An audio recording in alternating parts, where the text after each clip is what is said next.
Yes. Hello, my beautiful friends, and welcome back. We have a lot of business to attend to today with bombshell news at the top, starting reviewing the latest filing in the Brian Cole Jr. case. This is the alleged pipe bomber.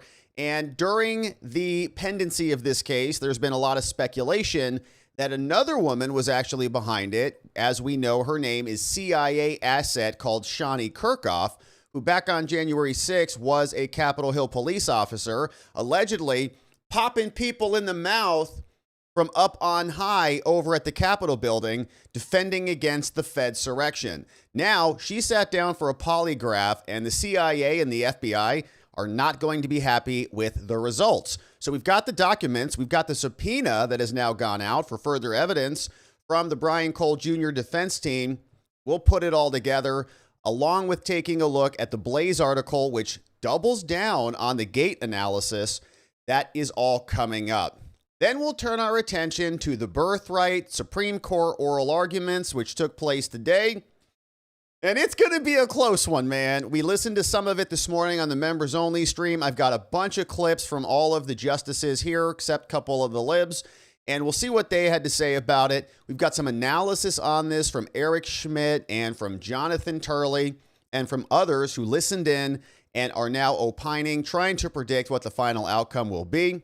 But we're hoping that we don't have a supreme backstab from the Supreme Court when it comes to American citizenship, a sacred thing that should not be handed out to those who break the law. So it's going to be a beautiful stream, my friends. Thank you for being here. Once again, my name is Robert Gouveia. This is Watching the Watchers Live. We're glad to have you here. Thank you for subscribing to our channel, or sharing the show with a friend or family member, and inviting them to come and join us when we go live every weekday right here. So without any further ado, looks like the tubes are working appropriately. We always like to confirm that, just to make sure we're not rambling and popping off into the distance out there. It's great to see you, my friends. Thanks for being here. All right, now let's get into it, because this is a pretty big story. Bombshell from the... Start that over again. Bombshell from the CIA asset, Shaunie Kerkhoff. She sat down for a polygraph interview, and it didn't go so well for her.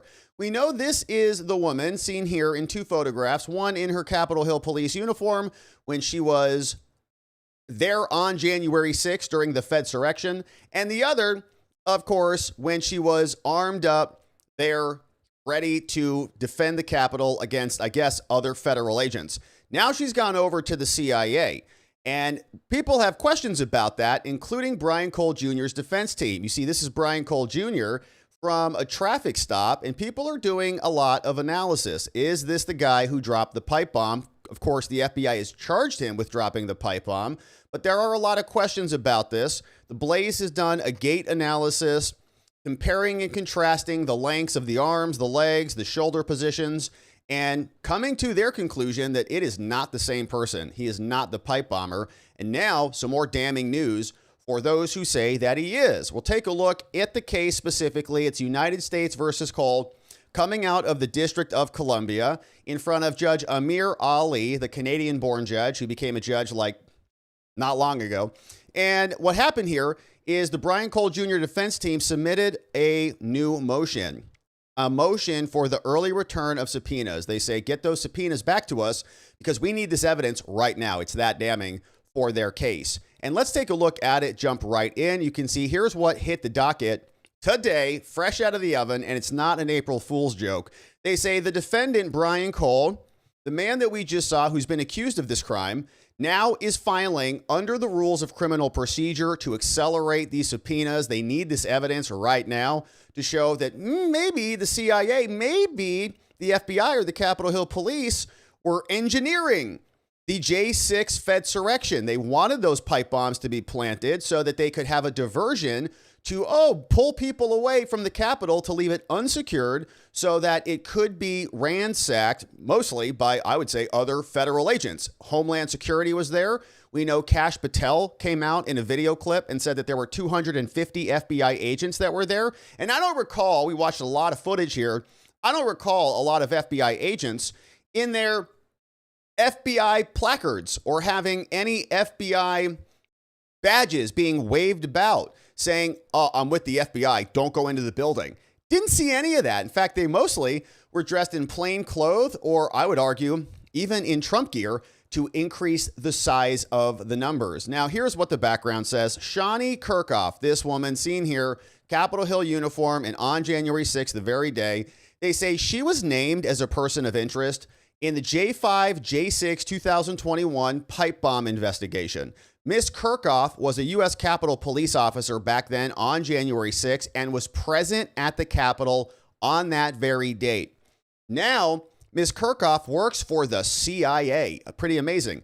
You do kind of, a little intro hazing. You go do a little work for them. And then all of a sudden, what happens is you get a promotion. You go over to the CIA. Now, according to discovery produced by the government in this case, the FBI began investigating, questioning, and covertly surveilling Ms. Kerkhoff during the time that it began investigating Mr. Cole. On November 6, 2025, Ms. Kerkhoff was interviewed by the FBI and took a polygraph examination. She was asked 2 relevant questions. Number 1, did you place the pipe bombs, Shaunie? Did you place the pipe bombs? And number 2, did you place those pipe bombs that evening? Now, Ms. Kerkhoff, this is according to the defense, failed the polygraph. And obviously there are concerns with polygraphs, right? They're generally not admissible as evidence because their accuracy can be contested and debated. But you imagine that this woman would be unequivocal, right? That she would come out and it would be so clear, no, I obviously did not place those pipe bombs. No, I obviously did not place those pipe bombs that evening. Okay, shouldn't even be close. Shouldn't even be a close call. No, obviously. Oh, no, she's telling the truth clearly. She's a police officer, now she's a CIA asset.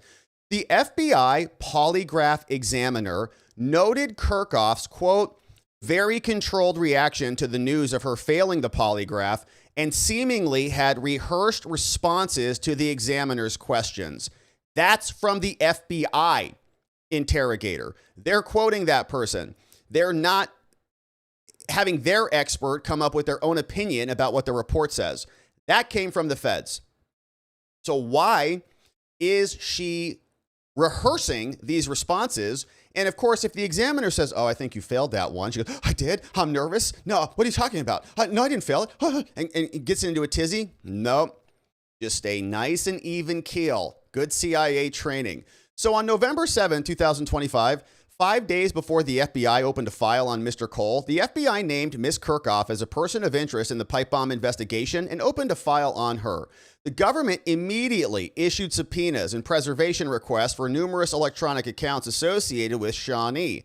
On November 12, 2025, the same day the government officially opened its investigation into Brian Cole, FBI agents attempted to question Ms. Kerkhoff and Ms. Dickert at her residence. That guy's also a Capitol Hill police officer. Now, the next day, the FBI also went and they talked with Ms. Kerkhoff's dog walker. The following day, Ms. Kerkhoff and her boyfriend, Daniel Dickert, also a Capitol police officer, were interviewed together by the FBI and the prosecutor called Jocelyn Ballantine. And remember when Todd Blanche came out and he said, we fired everybody who was involved in any of the political prosecutions against the president? Well, not Jocelyn Ballantine. She was all over the J6 prosecutions. She's still there. Throughout November 2025, the FBI interviewed Ms. Kerkhoff's co-workers at the Capitol Police, her neighbors. They surveilled her without her knowledge. They requested her employment records from the CIA, and they sent surveillance footage of her walking to a podiatrist, likely for a gait analysis. Then they said, it's not her, okay? It's Brian Cole. He was then arrested December 5, 2025. The FBI closed the surveillance lead on Ms. Kerkhoff on January 7, 2026. They've got their guy. Now, Mr. Cole requests the issuance now of 3 subpoenas. We want to go see what you guys got on that. 1, a subpoena to Ms. Kerkhoff. We want the video of Ms. Kerkhoff's dog that was taken at her home with her voice allegedly in the background. She says, I was not there on January 6th, okay? I was playing with my dog. I have a video of it. Are you in the video? No. But my voice is. Okay. Purportedly from the evening of J5, shown to FBI agents by her. So apparently she's not even in the video. Or Mr. Dickert in November 2025. They also want any other photo, video, or audio created on the same device back on J5 to place her there. They also want the identity of the phones on which the dog video was stored. Ms. Kerkhoff, also they want her employment records from the CIA in her possession. They want her offer letter from the CIA, her standard questionnaire that she completed to go join the CIA, along with documents provided by Kerkhoff to the government as part of its pipe bomb investigation. You guys said that she's excluded? Give us the files. We want Ms. Kerkhoff's home camera recordings from J5 and 6, 2021. So if she's got a Ring camera or any of those Amazon cameras, we want to see them. We want communications between Kerkhoff and her boyfriend from J5 and J6. What were they texting about? Did they pick up food and delivery? Did they sit at home and watch a Netflix special? They also want the identity of the electronic devices that Ms. Kerkhoff used from December 15, 2020 through January 8th, 2021. Any documents reflecting her work schedule on January 5th. Was she on duty or off duty? They want communications between Kerkhoff and family members with the 614 area code telephone number ranging from J1 to J8, 2021. They want communications between Kerkhoff and the government and Ms. Kerkhoff and Dickert all the way back from November 1 and through present that is related to her polygraph. Any questions that were asked, give us the info. The J5 and 6 pipe bomb investigation, and any photo or video purporting an alibi for her whereabouts back on J5.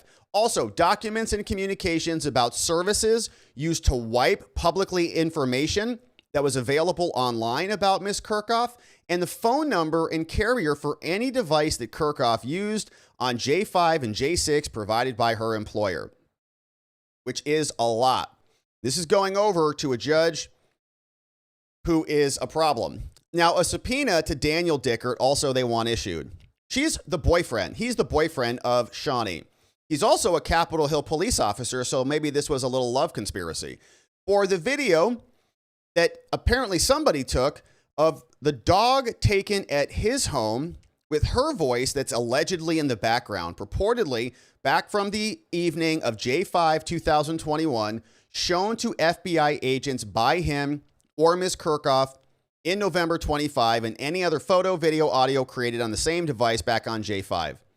They want the identity of the phones, where it was stored. They want his home camera recordings, any comms between him and her, comms between the boyfriend and the government, and the boyfriend and Kerkhoff for a long range of dates, any photos or videos that are alibis for her whereabouts, and any services that were used to wipe information about him, who went out there and deleted all of the public info. The purchase receipt from J5 2021 from Rosina's on Fort Hunt, Shenandoah Road. Rosina's. Sounds nice. The phone number and the carrier for any device Ms. Dickert used, Mr. Dickert used, that was provided by his employer. He's a Capitol Hill police officer. Did they give him a cell phone? Was he using that?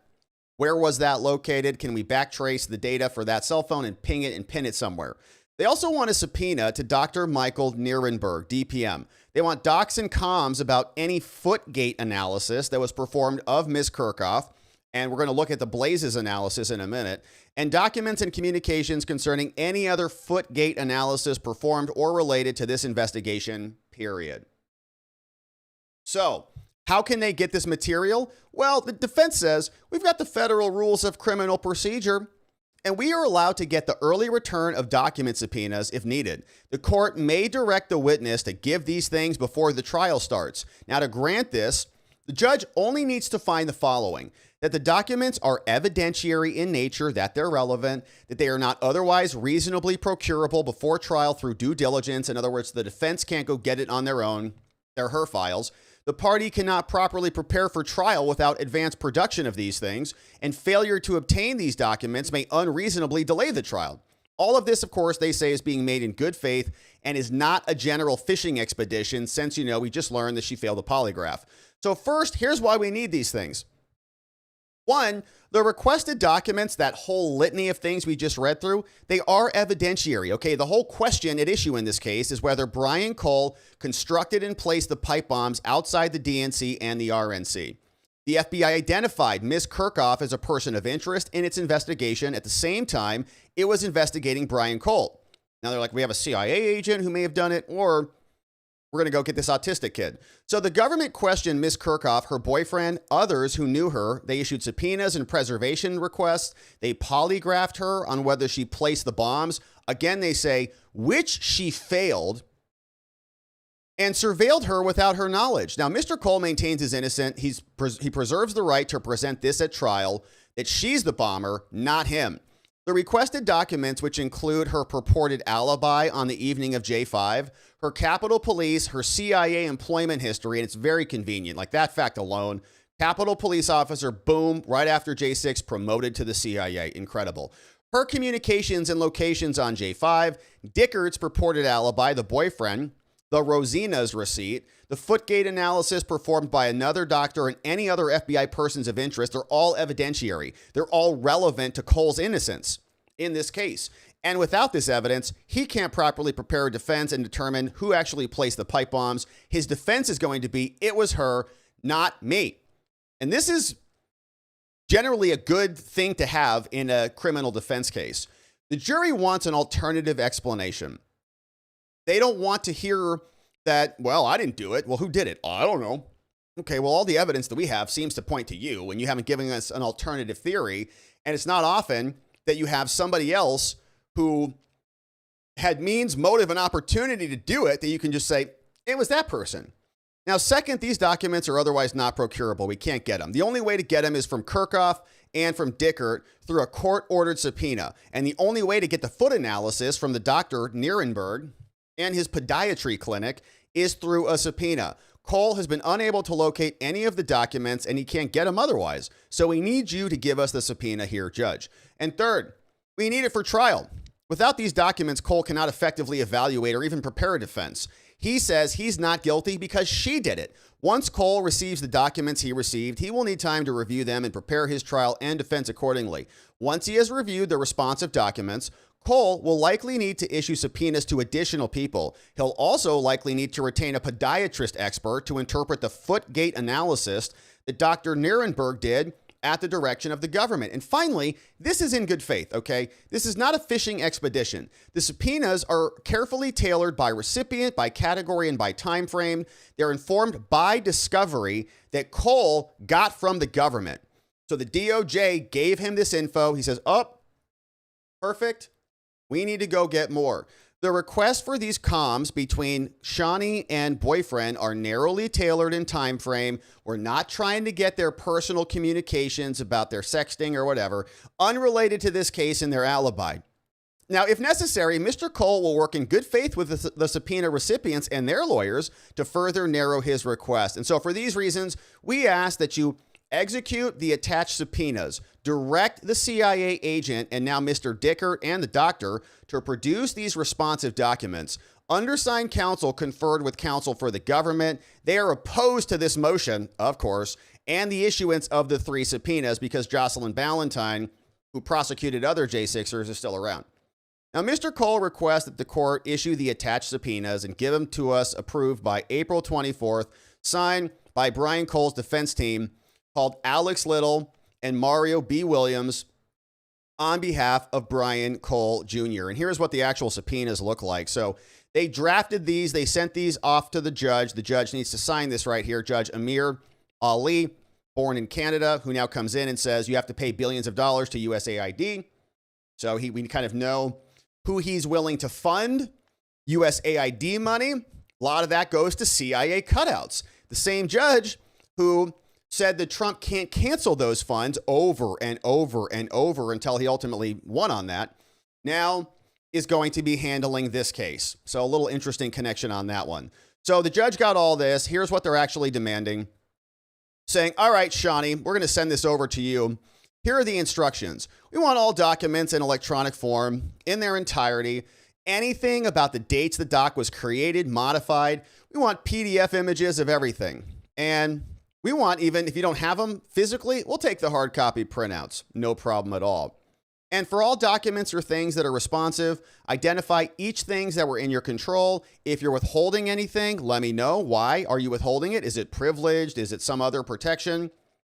And whenever information is about a negotiation or a meeting or a discussion or communication is called for and you can't give them to us, explain why. Give us the best approximation of dates, places, and geographic locations. Communication means everything, okay? Phone calls, social media, consultations, voicemails, discussions, emails, text messages, conversations, dialogue, everything. Documents, same thing. Brochures, pamphlets, test data, you get it. It continues. You or yours means you, Shaunie Kerkhoff. And the federal government means if you've talked to anybody, okay? DOJ, U.S. Attorney's Office in D.C., FBI, Computer Analysis Response Team, CIA, or U.S. Capitol Police, give them to us. And when we're asking for information about your polygraph, this is what we want. The polygraph examination that was administered to you on or about November 6th in connection with the pipe bomb. We want all pre-test, in-test, post-test interviews, all questions asked, proposed, all instructions, advisements, consent forms, acknowledgement forms. We want the examiner notes. We want the scoring sheets. We want the charts. We want the reports. We want the recordings. We want the results. We want all communications about it. And we want to know which examination was assessed by the examiner and as reflected in the FBI or DOJ records as a failed examination. So we can understand why and how you failed. Now, here are the documents that we want specifically. The native video file, not anything that was edited and exported in Adobe Premiere, that you or anyone on your behalf showed the federal government back in November 25, that depicts your dog called Bella, hey, that's my mom's dog's name, together with any photo, video, or audio recording created on the same device on J5. We want your employment offer letter from the CIA and your employment history and your SF-86 form. And I wonder if the CIA is like, a gang. Like if you're going to go be like a blood or a crypt or whatever, like you got to go kill somebody. Like, all right, you're real.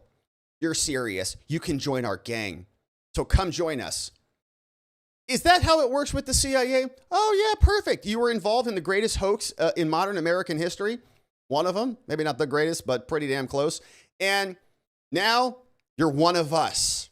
Documents sufficient to identify the make, model, serial number, IMEI telephone number, Apple ID of the iPhone 7, where the photos came from and the videos that we requested, and any iPhone 12 or any other device to which the file was later transferred, synced, backed up, or how you showed this thing to the federal government. We want any document, file, export, folder, disk, USB, screenshot, or any other item that you gave to the government on any of these dates. November 6th, November 12th, November 14th, all 2025. Any photos, videos, recordings from each interior or exterior camera at the residence that you shared with Daniel Dickert, your boyfriend, including the camera that was aimed at Bella's crate so they can see the dog. How's she doing?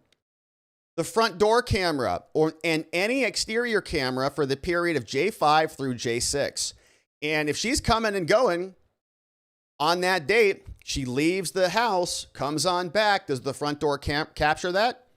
She leaves J5, 8 o'clock. I think when they were dropped in the evening. She goes out 5 o'clock, travels to Washington, comes back in midnight, and then cameras catch her coming and going. That would be a problem for them.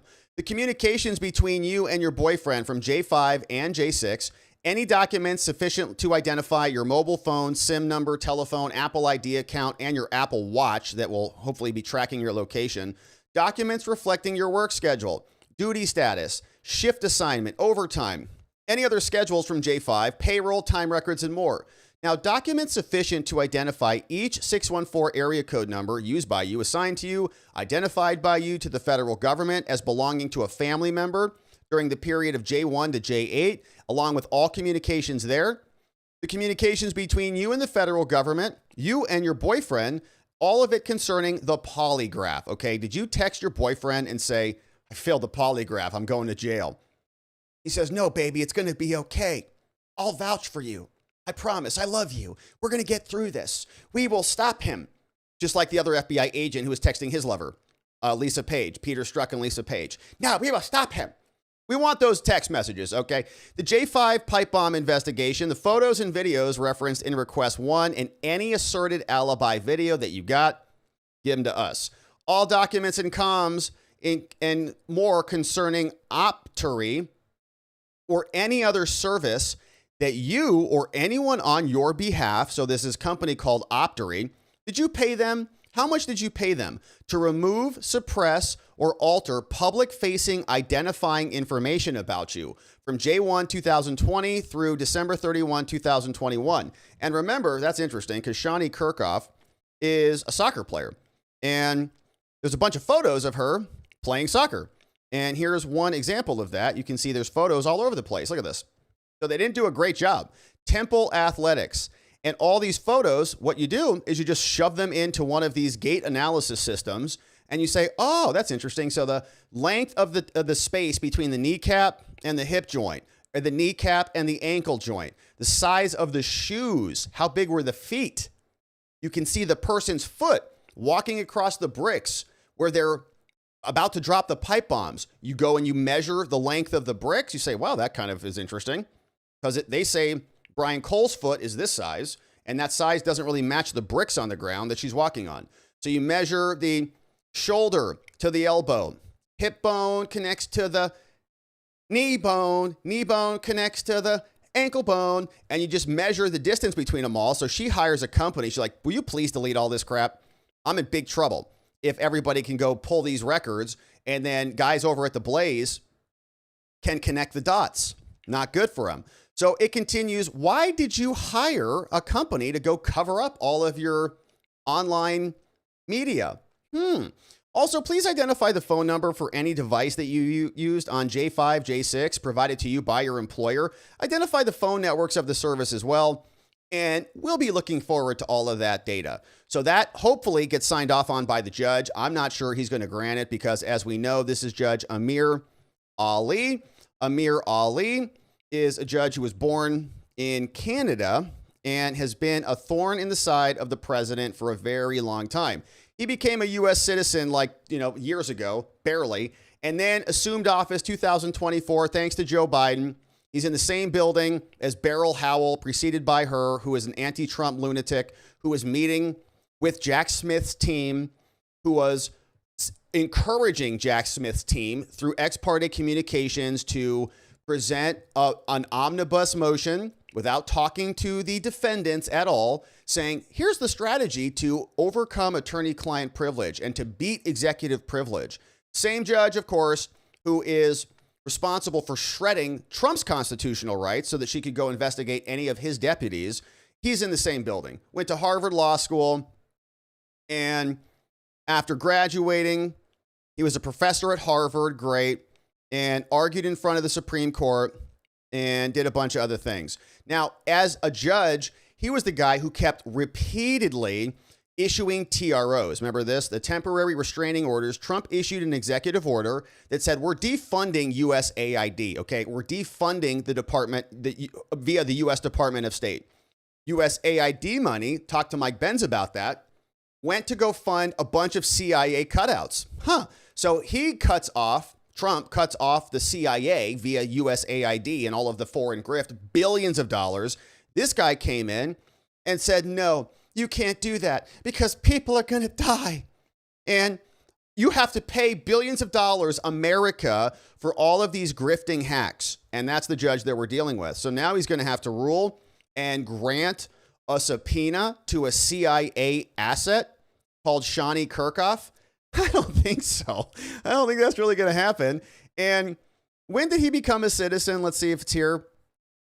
It's not long ago. Okay, he becomes a citizen. Yeah, he became a naturalized citizen at the National Archives. Don't know exactly when that was.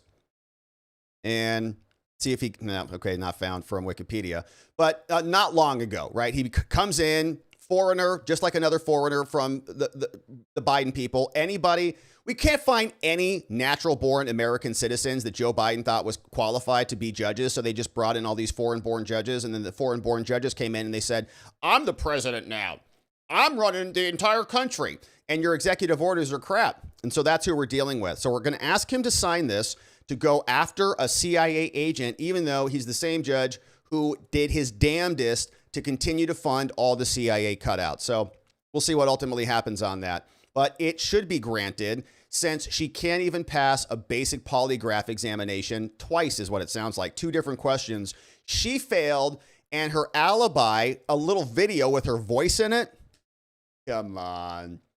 Come on. So, as we've seen, our friends over at The Blaze, including Steve Baker, shout out to him, Joseph M. Hanneman, shout out to him.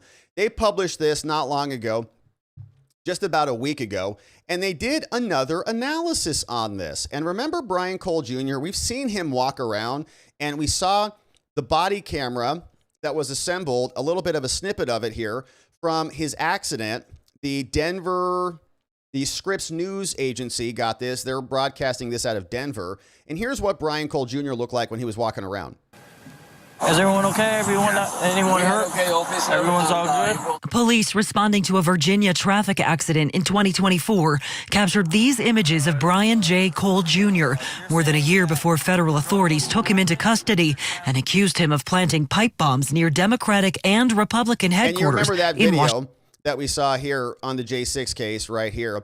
It was apparently in a resolution and in a frame rate, like 2 frames per second, like no camera actually records at that frame rate. It's ridiculous. But they probably just cut out a bunch of frames and just spliced the video together and said, here's what we got. Good luck on it. And then, of course, you can take these, and I think Steve Baker went and did this. You saw the pipe bomber walks around and places their in Washington, D.C. their foot right on the bricks. And so you can just go measure those bricks and then measure the size of the foot and see if that foot is the same size as Brian Cole's foot. Lapse in judgment. I was looking for a place that I could, go on to the next lane, and then just one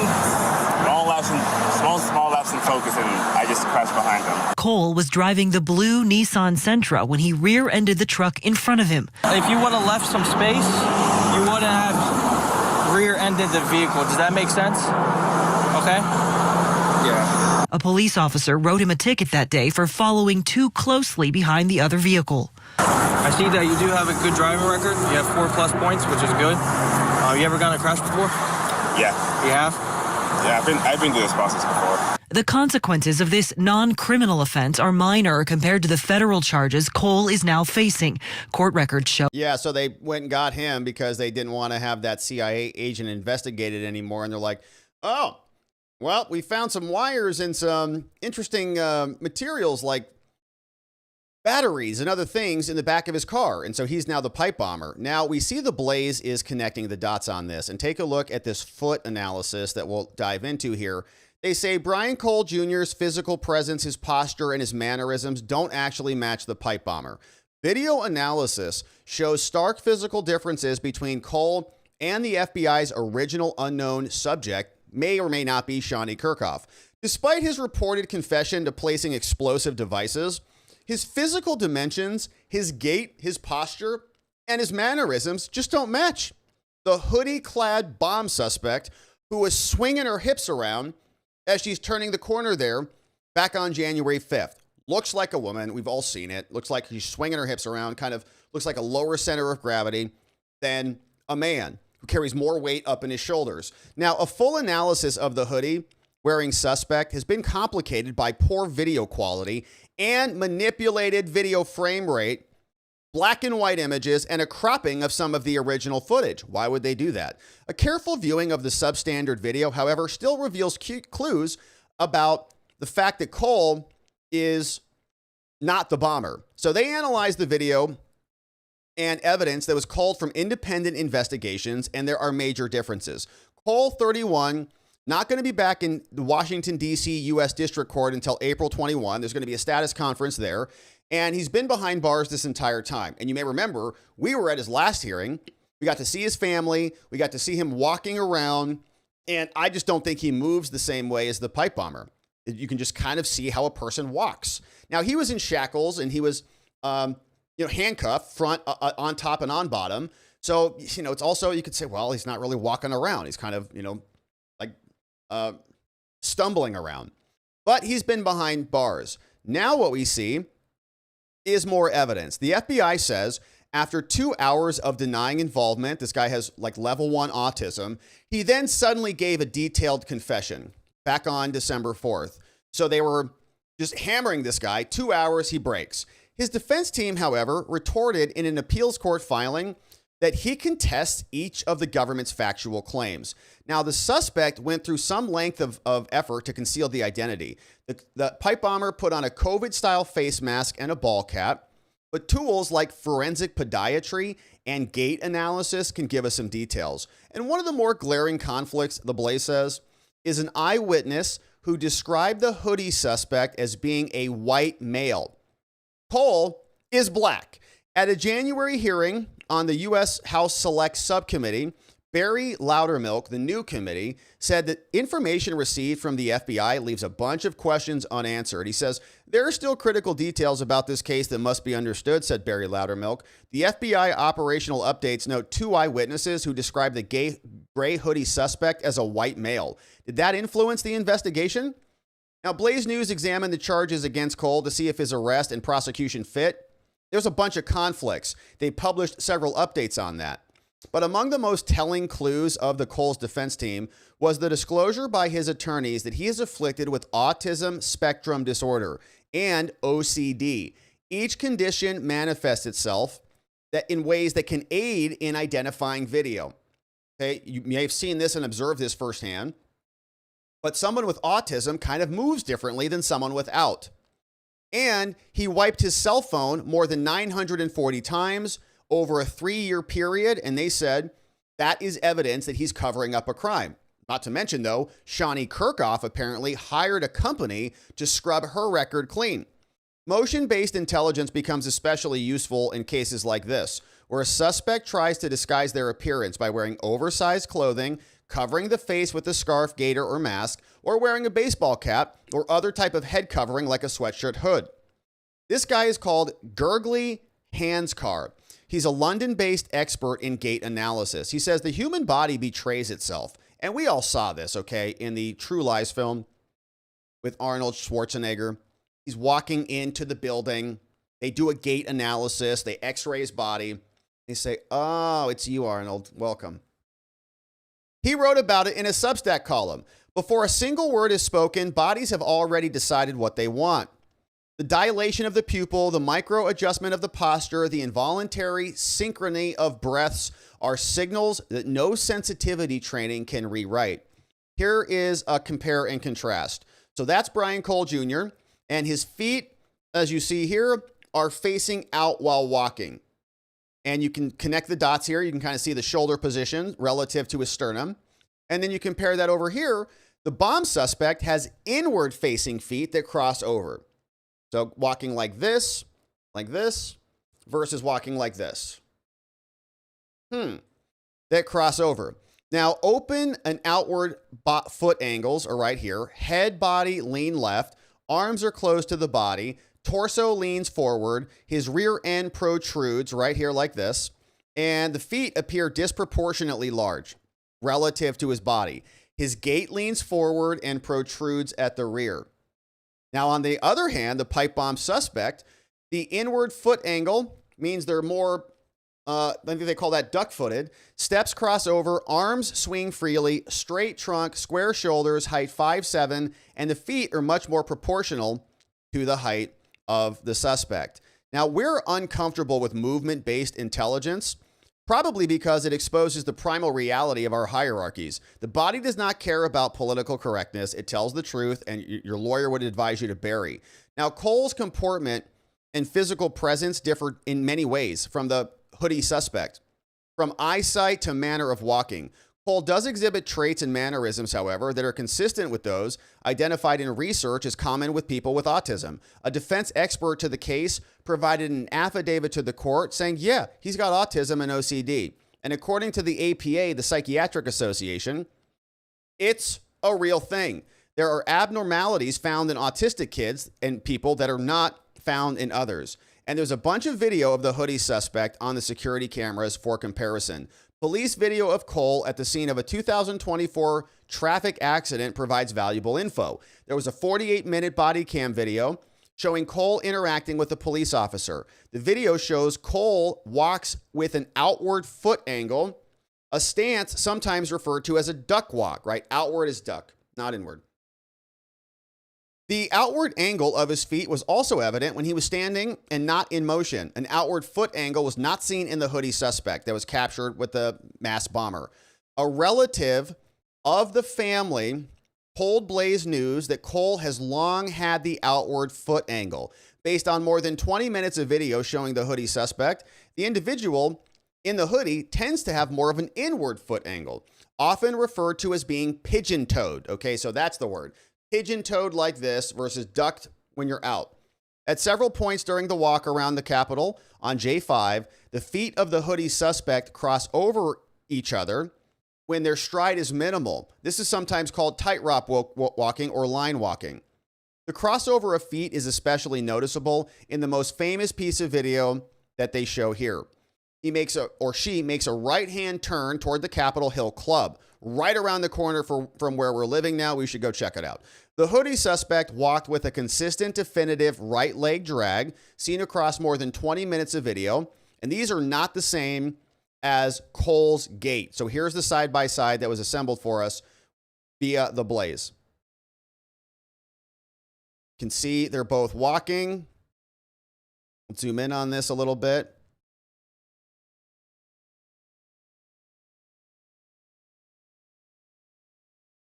So Brian Cole, feet outward. This suspect and the potato cam that they released for us, they're drawing right there little tick marks. I don't know if you can see that. Yeah, inward angle, left foot, right foot. Inward angle, left foot, right foot for the hoodie suspect. And the video continues. Here is more gait analysis when you just put some colors on it.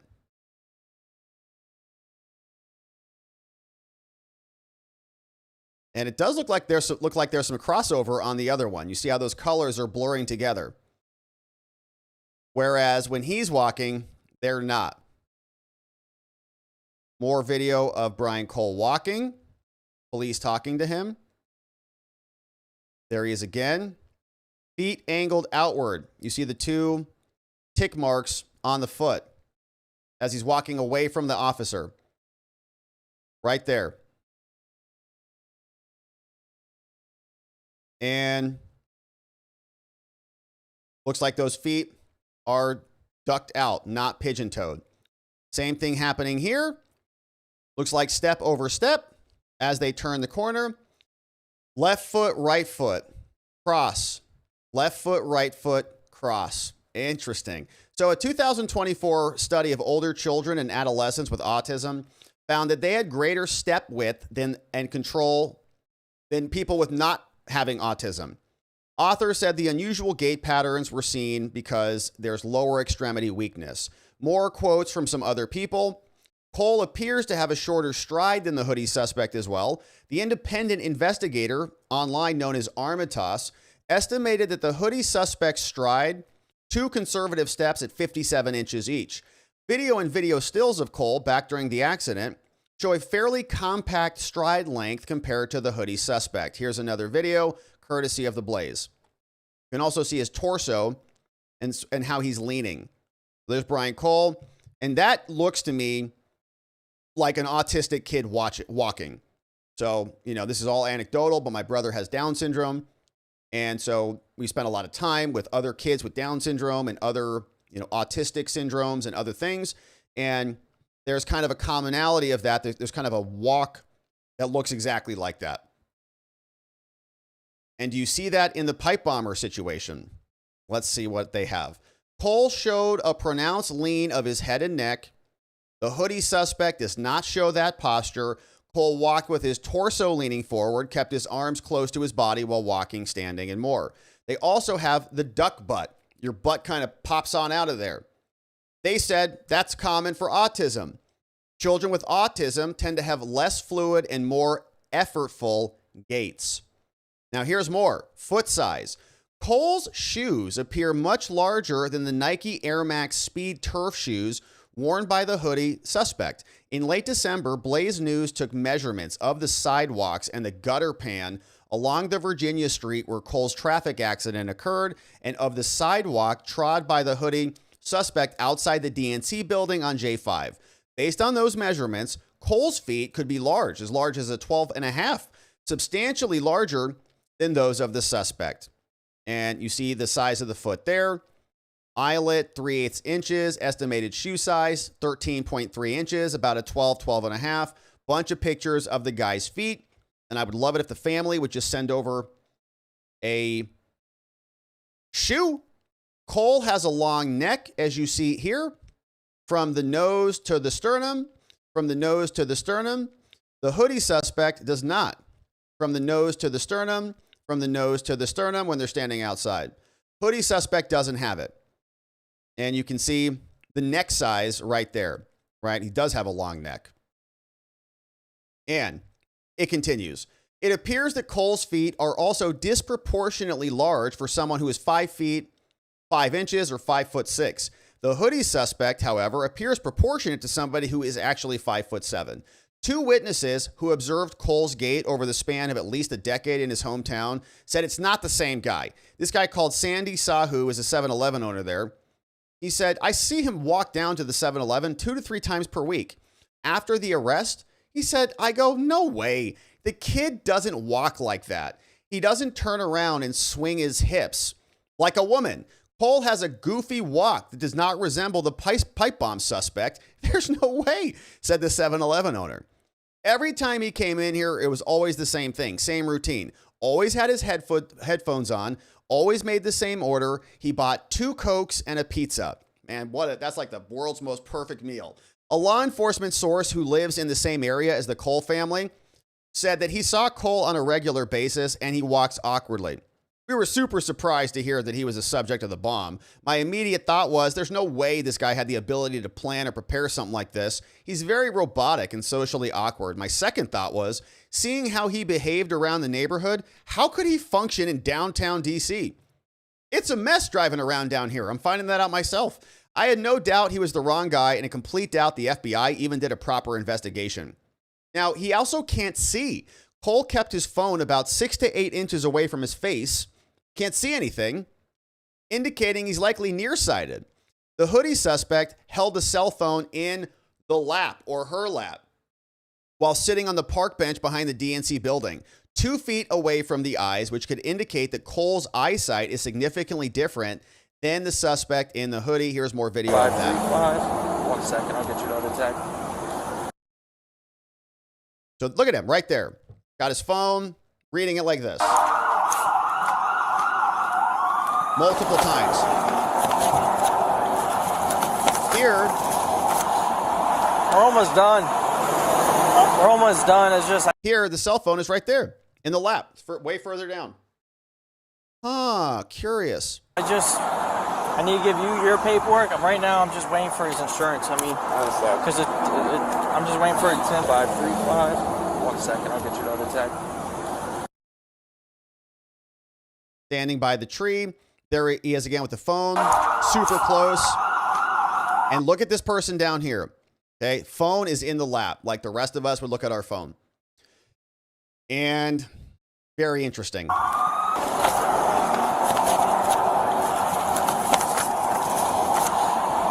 almost done.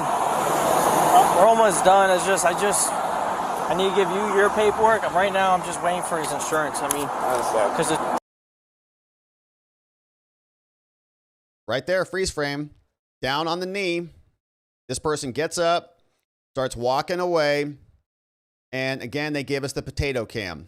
So Joe Hanneman gave us that one. FBI and local law enforcement agencies have used gait analysis in a variety of investigations. They used it early in the pipe bomb case to help rule out a suspect. That's according to a book by 2 Washington Post reporters. The FBI's investigation also of who purchased the Nike Air Max sneakers worn by the suspect led to a gym employee who lived in the area near the crime scenes. The person came under further scrutiny after he initially lied to agents about a leg injury. Agents wondered if the injury could have accounted for the odd gait that was seen on security footage. FBI later concluded the man had no possible ties to the case and ruled him out. Now, more recently, gait analysis was also used in the Nancy Guthrie case. Has been used in criminal cases all the way going back to 1830. And they gave us an example of this. In fact, George Cheney, backup patrolman, told the court he arrested Jackson because of how he walked. I know the prisoner by the name of this. I have no doubt him being the man. I know him by his walk. And you know this too, right? We all know this, I think, intimately. When you're out at a big shopping mall or you're out at a big event, you may not realize it, but when you're looking at the back of everyone's heads, you can't really tell the difference, let's say, between the hair, but you can just see how a person's walking, and your body just instinctively goes, your brain goes, oh, that's them. Oh, that's them right there. Because of how they move. I have no doubt of, not a doubt of this being the man, they said back in the 1800s. Forensic gait also used in the UK cases. A doctor that they're now apparently trying to subpoena has testified in several criminal trials, and his testimony was key to the conviction of another armed robbery suspect in another case. Other detectives have used this as well. AI is now being brought in. European consultant Cursor Insight says its gait recognition system achieved a 98.3% accuracy test using video of a single gait cycle, measuring only thigh and shank flexion angles of both legs, 98%. Using other factors, you can bump that up to 99%. The AI-powered gait analysis has advantages over biometrics like facial recognition and other things. Wearing a mask, covering the face up in darkness, you really can't cover up the whole body. So it's going to become more and more prominent. A U.S. intelligence community source also told The Blaze that they use this a lot in China. And that is a pretty amazing report. And let's see what Steve Baker said about this over on X today, and if he had any other comments on it. Yes, he has. He says, to all those who've attacked me, I forgive you. I do not forgive Bongino or Cash, though, and I demand Patel's dismissal immediately. Lots more to come, and we'll see what else is going to come down the line here. But between him and Joe Hanneman, they've been on this for a while. He said the polygraph, Joe Hanneman, the other author, the polygraph test was administered 2 days before the November 8 Blaze news article that said Kerkhoff was a forensic match. And this is a bombshell, man, because if they've got the wrong guy and the defense is now starting to unravel this, they must be so mad that she failed her polygraph test. We trained you at the CIA, Shaunie. How could that happen? And hopefully the CIA friendly judge grants these subpoenas, and then we can continue to keep our eye on this case and determine whether it's Shaunie Kerkhoff and the CIA. I have my suspicions on it. I think that the more plausible explanation is that the feds set up January 6th rather than an autistic kid who was just driving around wiring pipe bombs together. We already know that guys like Ray Epps were in the crowd. Ray Epps was caught. They nailed that guy. They accidentally, I think, flagged him as an FBI most wanted, and then they had to prosecute him. They gave him a slap on the wrist misdemeanor case and didn't even allow him or require him to show up in court. They allowed Ray Epps to plead guilty via a Zoom meeting, as we all remember, even though he was there saying into the Capitol, into the Capitol. J6 defendants, guys like Free State Will, who was charged and attacked and prosecuted, have identified plainclothed FBI agents, plainclothed DOJ prosecutors who were all there. We know that there were many other people who were dressed up in MAGA gear. We know that there were, according to Kash Patel himself, 250 FBI agents, Kash says, were forced to go over there and be in the crowd to do riot control. How many FBI agents did you see with any badges or any identifying information that were doing riot control? I don't recall seeing any of them. There may be a handful of them. But I don't recall that. And if they were there, how come they were not stopping this before it occurred? Why were they not saying to Ray Epps and following Ray Epps and say, shut your mouth or we're going to arrest you? You're saying, screaming for 2 days going into the Capitol the night before and the day of. Into the Capitol, into the Capitol. Where are they? Where's the guy who erected the gallows? No idea. So the list goes on and on. We know Homeland Security was there during the Proud Boys and the Oath Keepers trial that we covered here extensively. Their defense team identified 50 plus agents in the Proud Boys trial, even though there was like half a dozen Proud Boys who were ultimately on trial. There were dozens of undercover federal agents. They couldn't even mention them. They stipulated, I think, the 12 FBI agents or whatever the number was in the trial, presented that to the jury. But the defense identified dozens of others, and the judge said, sorry, they're all from Homeland Security. And Homeland Security is not relevant to this case. It's not a part of this. And so your evidence as to that is all excluded. So the feds were all over the place. It might be a 1-to-1 ratio for all we know of innocent Americans who were caught up in this. And then they used this to steal and seize power. They used this to try to imprison President Trump. They used this to go after hundreds, thousands, 1,500 plus J6 defendants and blame them for the so-called insurrection. And now, apparently, their CIA asset is failing polygraph tests and has hired a company to scrub all of her internet information off the internet. And she has an alibi. There is apparently a video, not of her, but of her voice playing with her dog one night. So I hope we get all the cameras. I hope we get all of the evidence. I hope this CIA-friendly judge, foreign-born from Canada, who is installed as a Joe Biden judge, who tried to stop the defunding of USAID and CIA cutouts. Hopefully he grants the subpoena, and if not, hopefully they appeal that, take that up, and ask the DC Circuit Court to grant them permission to do this, because something stinks out here.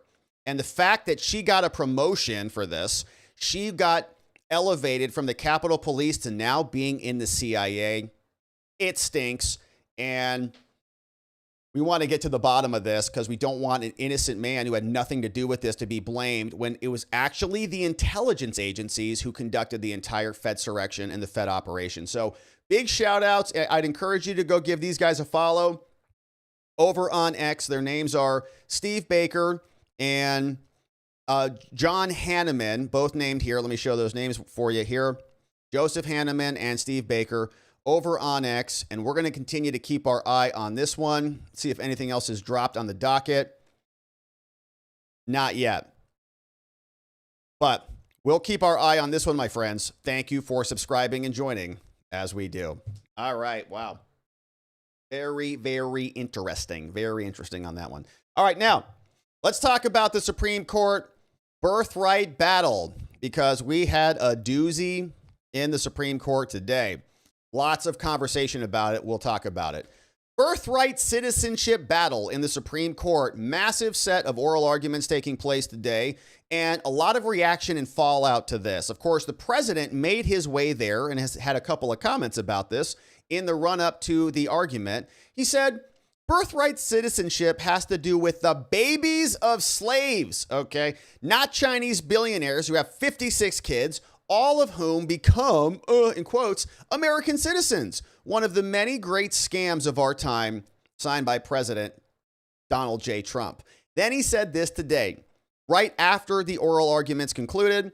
He said, we are the only country in the world stupid enough to allow, quote, birthright citizenship, signed once again by the president. And he did cause Democrats to have an absolute meltdown. Wait till you see this post from this freaking lunatic called Susie Lee, a Democrat of Nevada. She's nuts. Cover your kids' eyes up if they're reading this right now. Don't read it, kids.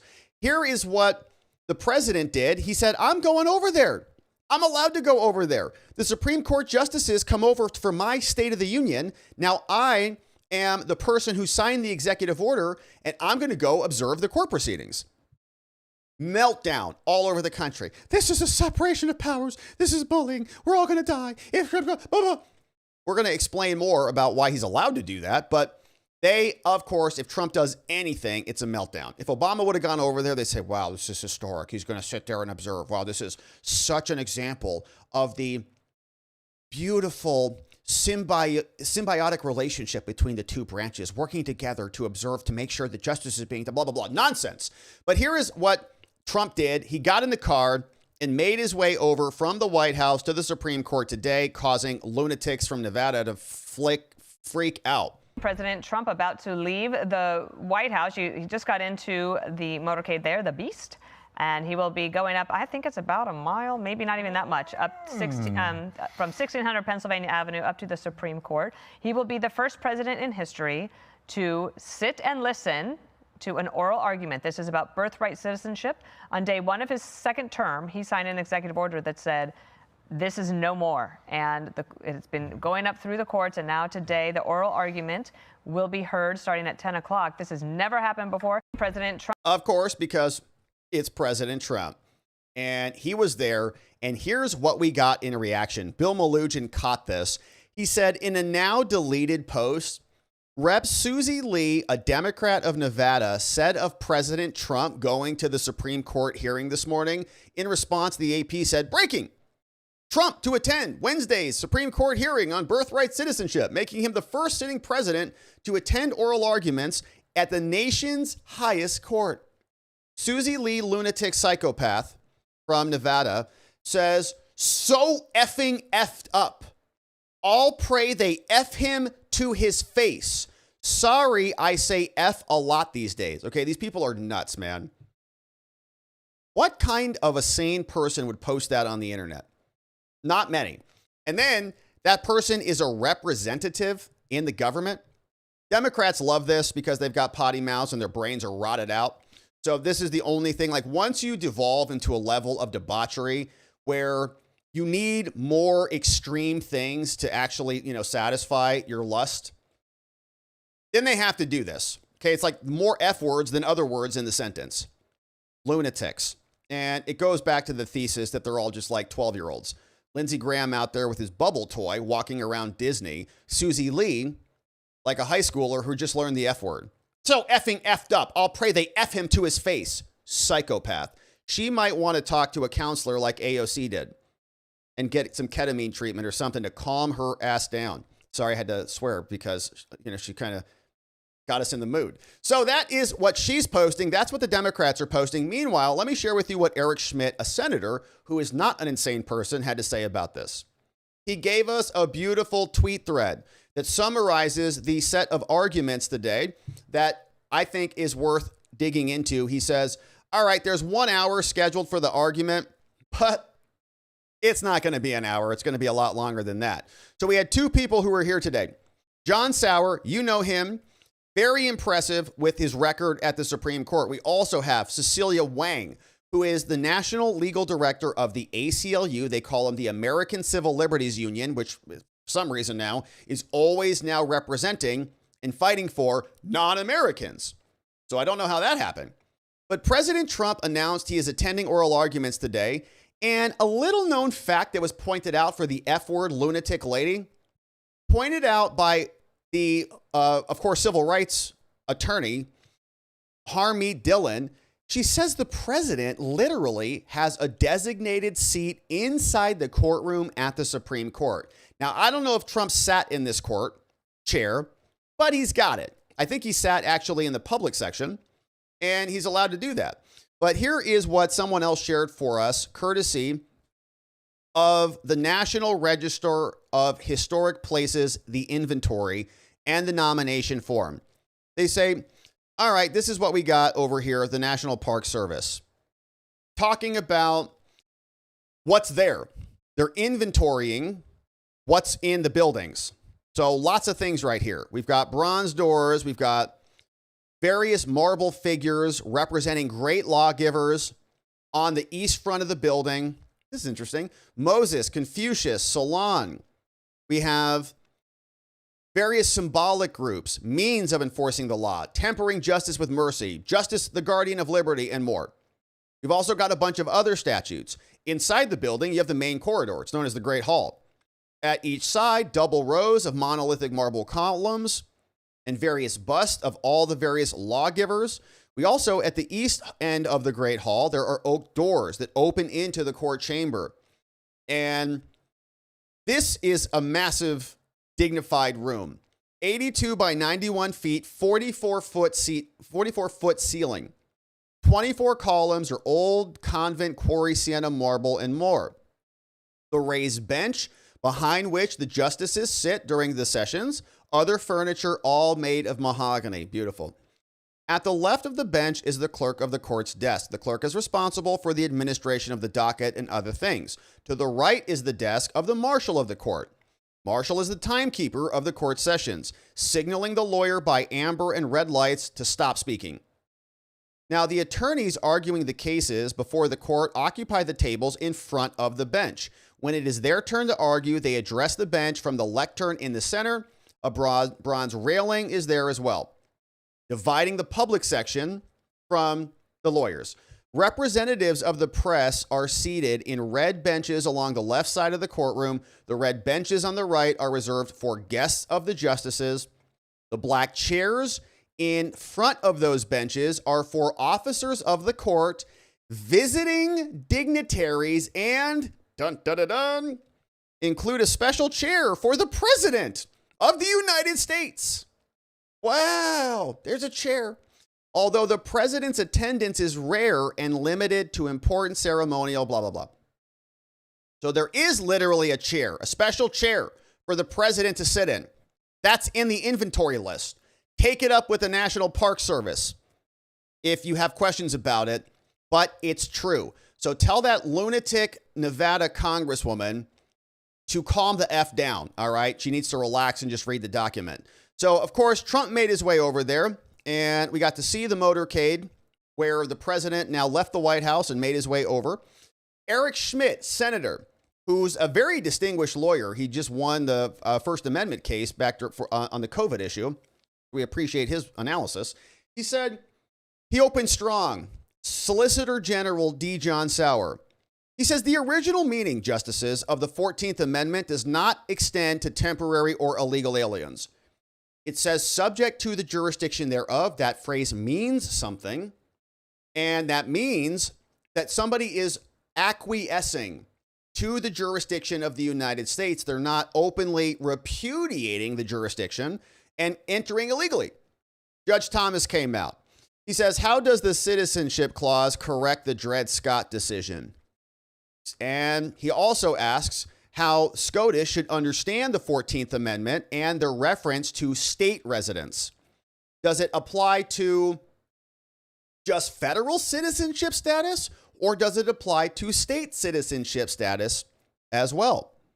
And reside is another very interesting word, right? These words are supposed to have meaning. We'll see what the Supreme Court says.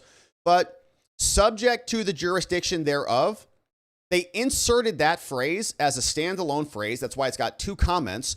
If the ACLU was right, and the judge might find that they're right based on prior case precedent, based on prior statutory authority, but all they would just say is they would cut all of that out, right? They would just delete this paragraph, or delete this subsection. All persons born or naturalized in the United States are citizens of the United States. Okay, if it was only about physical location, you don't need and subject to the jurisdiction thereof. That's a modifying phrase. It's got to be both. Got to be born and subject to the jurisdiction. Otherwise, if it's just you come here and plop a baby out and that's good enough, they don't need that entire phrase. And you don't need anything to do with the residency, because they're just citizens by virtue of physically being here. But we'll see what SCOTUS says. Now, Eric Schmidt continues. He says, John Roberts also came out. We have a bunch of clips coming up. He asked about the historical meaning of that phrase, subject to the jurisdiction thereof. Sauer tied it back to the Civil Rights Act of 1866. And they've discussed this before in hearings on birthright citizenship. Now, Sotomayor came out. She asked about Wong Kim Ark and Indian tribes. Trump's EO aligns with the holding of Wong Kim Ark. We know this. Wong Kim Ark, his parents were lawful permanent domiciles, seen right there, saying Chinese parents who, quote, had established and enjoyed a permanent domicile and residence. Legally, they were not here in violation of the law, which means they subjected themselves in order to obtain that permanent domicile and permanent residence. Now, SCOTUS precedent about American Indian tribes also supports this in the Elk case. He says SCOTUS held that the clause does not cover tribal Indians. While they were subject to U.S. regulatory jurisdiction, they were not completely subject to political jurisdiction because they owed allegiances to their tribes. And so that needed to be corrected later.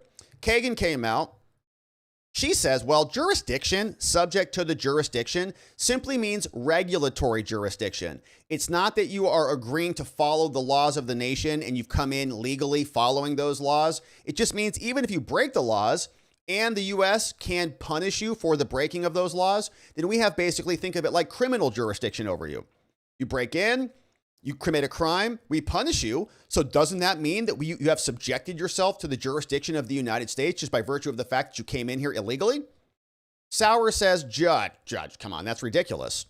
And they can do that and then get a benefit of citizenship for their kids? Says the framers of the 14th Amendment doesn't mean that. It means complete political jurisdiction, and they debated it before the 14th Amendment was created.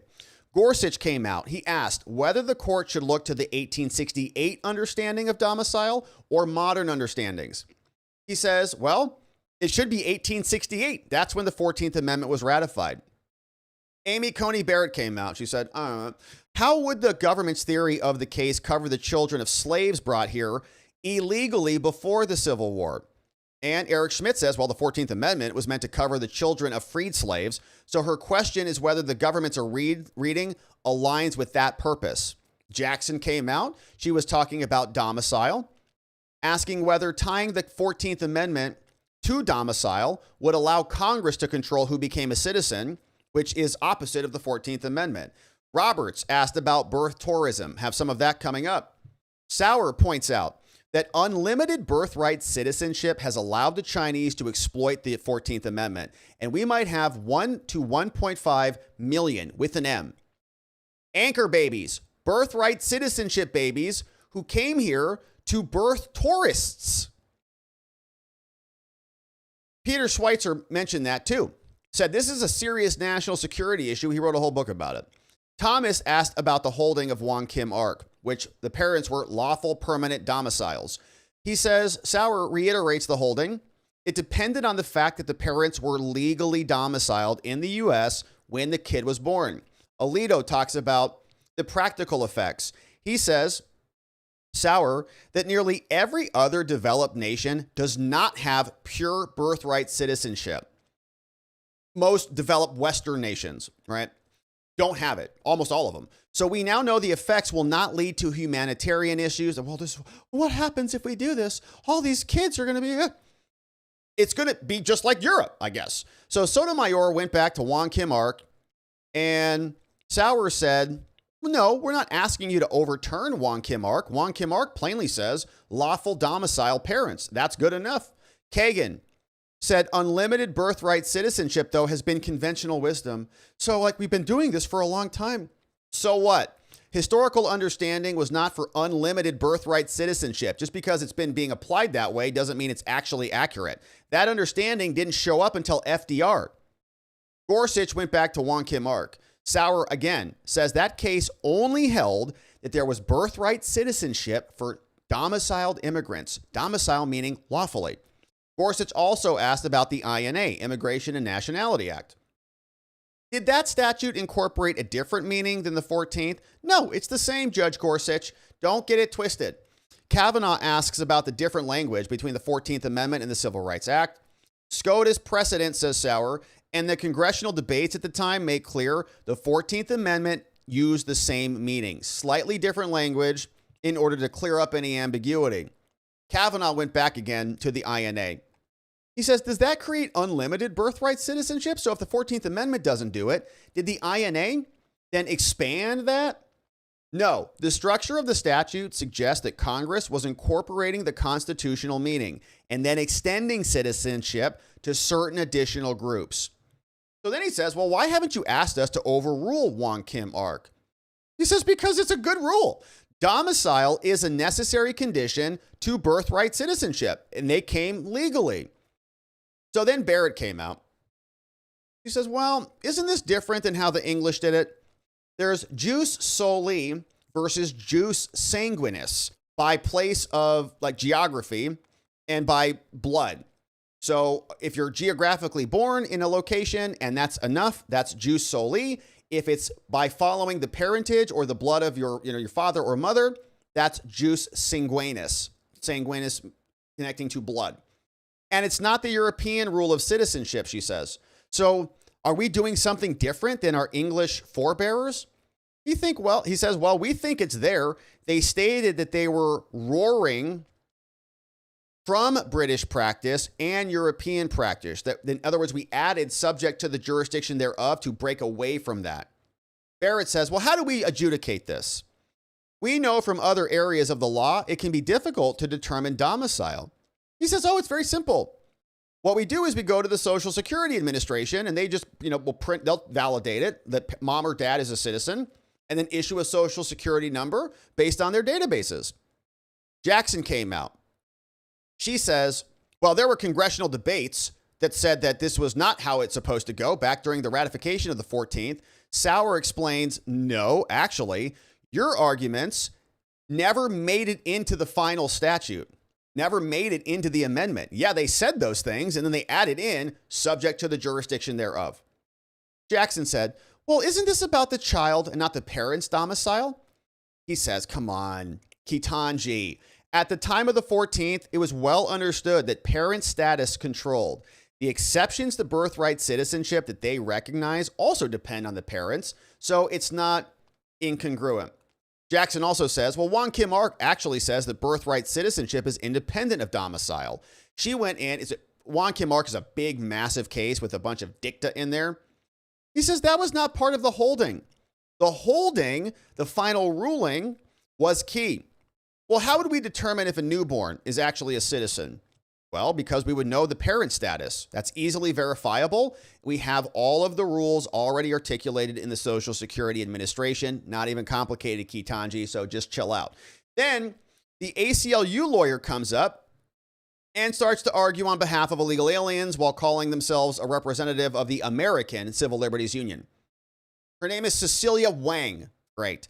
Her main argument, Wong Kim Ark, she says, controls this case. Wong Kim Ark was a massive decision, like 100 pages, filled with a bunch of nonsense. But the holding was, I think, accurate. And says it's universal birthright citizenship. Okay, there is no subject to the jurisdiction thereof. That is a meaningless phrase. He says that's totally wrong, Eric Schmidt. My brief already explains this. Barrett said, what about the tribal Indians? Are they treated differently under the 14th Amendment because of territory or because of something else? They are treated differently. She says, well, Elk isn't clear on this. Gorsuch pushes back. Well, Elk, actually, the Supreme Court precedent, Elk actually aligns with Sauer's argument, doesn't it? Wang from the ACLU continued to try to evade Elk, but the case does actually strongly support Trump's EO.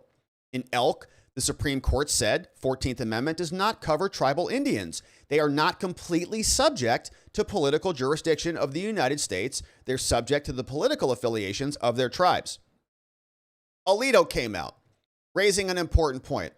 He said, if an alien, say from China, Russia, or Iran, enters our country illegally and has a child here, that child is automatically a citizen of that foreign nation, right?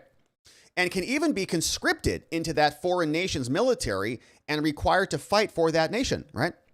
Isn't that person subject to a foreign nation's jurisdiction, not the US's, and therefore outside the 14th Amendment? Great question there, Alito. Barrett also came in. Does subject to the jurisdiction merely incorporate specific historical exceptions to birthright, or does it embody a principle that can be expanded or contracted over time? Wang says, no, it's a closed set of exceptions that cannot change. They all sounded, Barrett, Kavanaugh, and Alito, very skeptical of that answer. Now, Sauer came back on rebuttal. He said, the 14th Amendment codified the American rule of citizenship in the Civil Rights Act of 1866. And that act at that time and immediately after the 14th ratification, it was understood to not extend birthright citizenship to temporary aliens. Domicile was necessary. Temporary, including being here illegally until we find you and deport you. Domicile was necessary. Domicile was connected to legality and allegiance, and that's a wrap. So we got some clips on exactly what went down, and let me start and just get this out of the way. This is Ketanji's argument. This is mainly their argument. If you are inside the jurisdiction, if we can punish you, if we can put you in jail, if we can deport you, whatever, then that means we have jurisdiction over you, doesn't it? And in a sense, it does, because you can't file a motion to dismiss your case for lack of jurisdiction, for example, right? It's kind of two terms of art. Jurisdiction means you're in the physical region, but it also means you're in the other definition, you're subjecting yourself to the jurisdiction thereof. In other words, you're saying, I agree, your laws are sovereign, and I'm coming in following the laws, not getting a free baby with citizenship after you've broken those laws. This is her argument, and it's very Ketanji. Here's what she says. I was thinking about this, and I think there are various sources that say this, that you obviously have permanent allegiance based on being born in whatever country you're from. That's what everybody recognizes. But you also have local allegiance when you are on the soil of this other sovereign. And I was thinking, I, a U.S. citizen, am visiting Japan. And what it means is that, if I steal someone's wallet in Japan, the Japanese authorities can arrest me and prosecute me. It's allegiance, meaning can they control you as a matter of law? I can also rely on them if my wallet is stolen to, under Japanese law, go and prosecute the person who has stolen it. So there's this relationship based on, even though I'm a temporary traveler, I'm just on vacation in Japan, I'm still locally owing allegiance in that sense. Wow, she's dumb. So, did she go on her little vacation hypothetical illegally, first of all, which is apparently not a part of her hypothetical? I don't think so. I think she didn't break into Japan. But that's for a crime. And that does not mean that you're acquiescing. If you come in illegally, doesn't mean you're acquiescing to the laws of Japan because you've already broken the laws of Japan. The fact that they can prosecute you for breaking another law is not allegiance at all. It's, again, a violation of their law. So in her hypothetical, she came in legally to her little vacation, and she's equating, I guess, that as a temporary sojourner who's there to go on a little tour of the cherry blossoms or whatever. Is the equivalent of an illegal alien breaking into the country? Oh my gosh. So that's her. Let's get her out of the way. Meanwhile, we also had Clarence Thomas. He kicked things off for us, and here's how this exchange went with D. John Sauer and Clarence. Thank you. Justice Thomas, anything further? General, you're getting a lot of questions about immigration, and they harken back, of course, to the citizenship, which is defined in or set out in the 14th Amendment. How much of the debates around the 14th Amendment had anything to do with immigration? I think that the principal focus of those debates has to do really not with immigrants, but with the Indian tribes. I mean, obviously the main goal, the one pervading purpose, as this court said in the slaughterhouse cases, was to establish the citizenship of the freed slaves and their children. But they were very concerned about the problem of something that they all accepted as a given, which is that the children of tribal Indians are not within the rule of birthright citizenship. So I think that's what they focus on. We draw an analogy to that, to the issue of temporary sojourners. But there are mentions of temporary sojourning multiple places in the congressional debates, and all of those quotes go in our direction. And there was, Justice Sotomayor brought up Wong King Ark. There was no question in that case that about domicile, was there? I disagree. The court says at the very beginning of its opinion, here are the accepted facts. These are lawfully domiciled here. When it states the question presented, it talks about domicile. When it recites the legal principle at page 693, it says domicile 3 times. And at page 705 at the end of the opinion, it says here's the single question we've decided. We've decided that Chinese immigrants with a permanent domicile and residence here fall within the rule of birthright citizenship. Nice, from D. John Sauer. So explaining that to Clarence Thomas, Gorsuch was digging in on the domicile test. Here's a little bit about that. If domicile's the key linchpin to your argument, and I take it that it is, do we look at how domicile was understood in 1868, or do we look at it how it's understood today in context of the INA? The 1868 understanding, I'm not aware of a strong difference between those. Well, here's where I'm going with it. I'm just working within your argument for a moment. Today, you can point to laws against immigration that are much more restrictive than they were in 1868. We really didn't have laws like that we do today until maybe 1880. So if somebody showed up here in 1868 and established domicile, that was perfectly fine without respect to anything, any immigration laws. There they were. And so why wouldn't we, even if we were to apply your own test, come to the conclusion that the fact that someone might be illegal is immaterial? I would first cite Wong Kim Ark on that point, because Wong Kim Ark says you're... Well, I'm not sure how much you want to rely on Wong Kim Ark. But there is a statement in there that says, so long as they are permitted to be here. So Wong Kim Ark, keep in mind that by the time they decide Wong Kim Ark in 1898... but that's 1898. Now I'm looking at 1868, you're telling me is when I should look, and the test for domicile. And the stuff you have about unlawfully present, it's like Roman law sources you're going to. First and second restatements as well, and decisions of this court. So it wouldn't be the INA that would control whether you're capable of having domicile. It would be whatever the law was in 1868.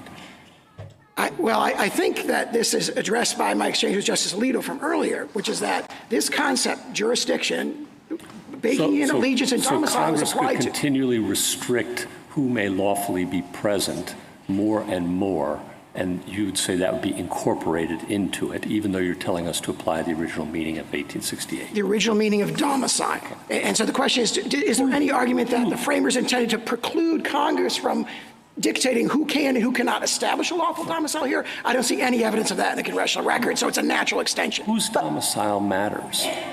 I mean, it's not the child, obviously. It's the parents you'd have us focus on. And, what if, is it the husband? Is it the wife? What if they're unmarried? Whose domicile?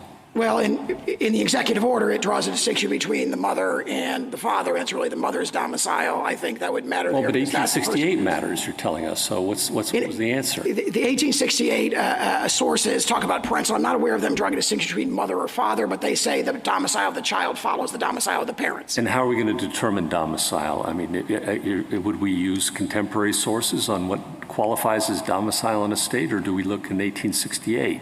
And do we have to do this for every single person? And again, I don't see a strong distinction between those because, of course, domicile is a high-level concept, has been pretty consistent over centuries, which is lawful presence with the intent to remain permanently. That domicile, when you come to a new nation, you say, I'm here to stay, you become part of their political community, and you become akin to a citizen. And that's reflected very strongly in the case I cited before. And just to circle back to Justice Kagan's point, it's striking that in none of the debates do we have parents discussed. We have the child's citizenship and the focus of clauses on the child, not on the parents.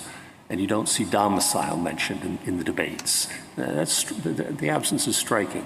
I think the 19th century sources would say a newborn child lacks the capacity to form a domicile, so they're imputed the domicile of their parents. So I don't think they would have seen a distinction between children and parents. And I point out that their position, like ours, is forced to look at the domicile of the parents because if you look at the exceptions that they accept, like I'm talking about tribal Indians and so forth. I'm talking about in the debates over the 14th Amendment and the Civil Rights Act. It's striking that these concepts aren't discussed in them. I think domicile is discussed. I mean, it's brought up in many... Allegiance, jurisdiction, complete jurisdiction. Well, I mean, here's just a few examples. Page 1679 of the congressional record, President Johnson vetoes the first version of the Civil Rights Act, and he says, I can't sign this because it would extend citizenship to the children of, quote, all domiciled aliens and foreigners, even if not naturalized. And you have all the other sources we cited that say, this is a deeply rooted 19th century understanding. It's reflected in the Venus. It's reflected in the Pizarro in 1814 and 1817. It carries through the 19th century, and this court is talking about it in 1892 and 1893 when it's discussing the Chinese Exclusion Acts. Domicile is the key concept that creates allegiance. That's General. Nice. From D. John Sauer. A couple of other quick clips here, as you can see. We had this one between John Roberts and D. John Sauer, and I'm not sure that John Roberts is too on board with a upholding of the executive order, but here's what he had to say. That based on Chinese media reports, there are 500 birth tourism companies in the People's Republic of China whose business is to bring people here to give birth and return to that nation. Having said all that, you do agree that that has no impact on the legal analysis before us? I think it's, I'd quote what Justice Scalia said in his Hamdan dissent, where their interpretation has these implications that could not possibly have been approved by the 19th century framers of this amendment. I think that shows that they've made a mess. Their interpretation has made a mess of the provision. Well, it certainly wasn't a problem in the 19th century. No, but of course, we're in a new world now, as Justice Alito pointed out, where 8 billion people are one plane ride away from having a child who's a U.S. citizen. Well, it's a new world. It's the same Constitution. It is, and as Justice Scalia said, I think in the case that Justice Alito was referring to, you've got a constitutional provision that addresses certain evils, and it should be extended to reasonably comparable evils. He said that about statutory interpretation. I think the same principle applies here, and I think we quote that in our brief. All right, so we've got, of course, a lot to wait for to see whether or not we're going to have a good or bad ruling from the Supreme Court, probably coming back around in June. And we'll, of course, be here to cover the holding. We'll see how the split falls upon us, but we've got some time to wait on this. Hopefully the Supreme Court recognizes subject to the jurisdiction thereof means something. They put it in there for a reason, and they should rule accordingly. We'll be here. Thank you for joining and subscribing as we do. All right, so we wrapped that a little bit early. Core stage engines because downstream of the propellant valve. We've got NASA about to blast off right now. Here's the latest. We got 3 minutes and counting before Artemis blasts off here. GLS is go for purge sequence 4. And so we'll count this down together, and then we'll hear from you and see what you have to say about all this. And we got the highlights. We hit everything we needed to on that segment. In just a few seconds, we're going to get that thrust vector control actuator test. This is live of the engines. 2 minutes and counting.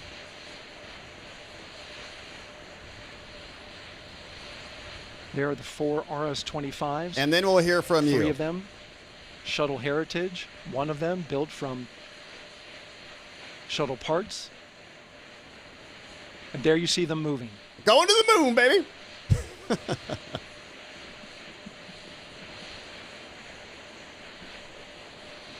2 minutes and counting. Now we're going to start moving the power from both the upper stage and the lower stage of the rocket to internal, taking ground power away and now going to battery power. GLS is go for upper stage to internal power. All right, power is removed from the rocket's upper stage, the ICPS, and it's been switched to battery.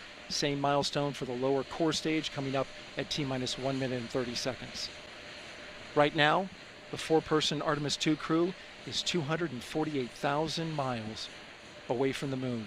And if all goes well, they will fly by it in 6 days. GLS is go for core stage to internal power. 1 minute. All right, there's the rocket's core stage, which houses 22 3 flight seconds. computers, is now on its own power. There's no more hold time because there's no more margin on these batteries. So we would have to recycle back to T-minus 10 to recharge if we had a hold.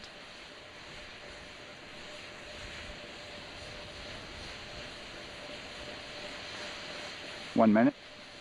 All right, friends. Right now, the rocket does not know what the T0 is, but coming up at T-minus 33 seconds, control shifts from the ground launch sequencer to the rocket's onboard autonomous launch sequencer, or ALS. The rocket will count itself down, but honor any holds that could come from the ground. Now, shortly after liftoff, Houston will take control of the rocket, and my colleague Gary Jordan will take over commentary. GLS is go for ALS.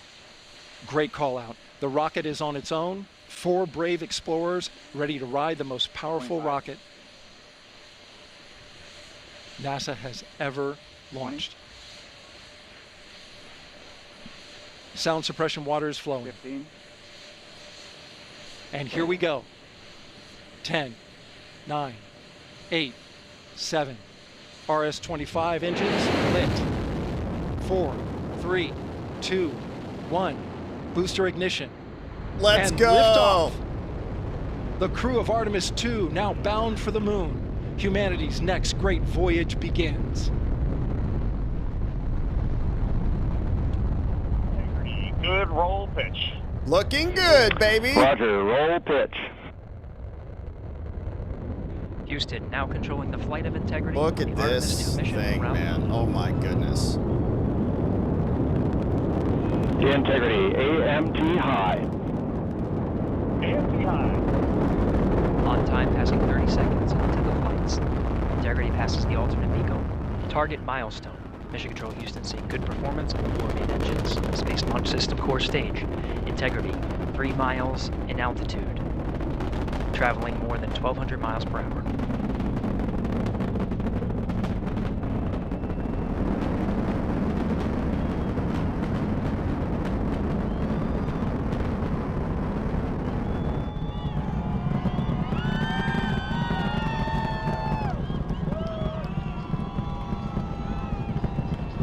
Mission elapsed time, passing 1 minute, approaching max Q. On, Ponce on. Stan, we have you loud and clear. Back to the moon. So this one is supposed to be doing a lap around the back of the moon, so we'll see the far side. Communication signal transfer confirmed as Integrity and its crew go supersonic. Approaching 90 seconds into the Artemis II mission. Integrity is 14 miles in altitude, 8 miles downrange, traveling more than 2,600 miles per hour.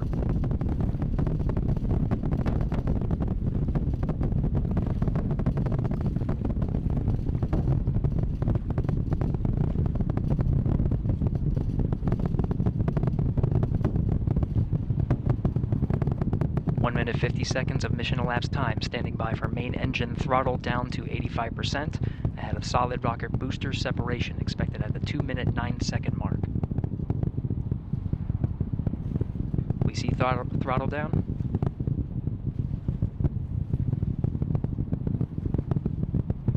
Confirmed separation. Main engines throttling up, guidance converged.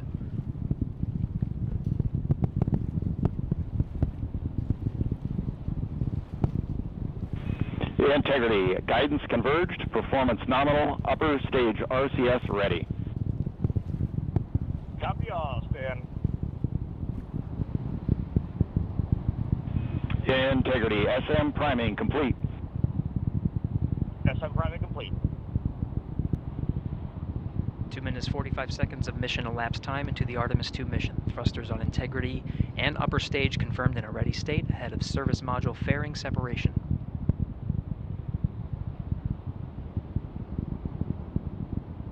Minutes into the flight. Integrity, 49 miles in altitude, 78 miles downrange, now passing 5,000 miles per hour. Look at that. Looks curved. Okay, yeah, looks a little curved right there. All right. Looks pretty round. Good.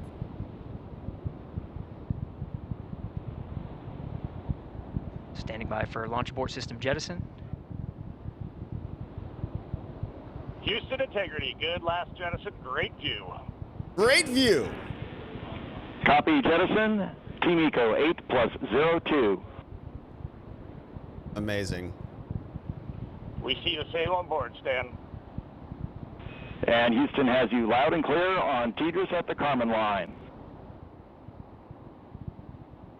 Outstanding, Stan. We have you the same. 3 minutes 50 seconds into the flight of Artemis 2, Wiseman, Glover, Cook, and Hansen cross the boundary to space with good comm checks. GPS signals acquired after last jettison now working on internal checks to verify accuracy. Flight Dynamics Officer analyzed the time of main engine cutoff, confirmed at 8 minutes 2 seconds, time of MECO.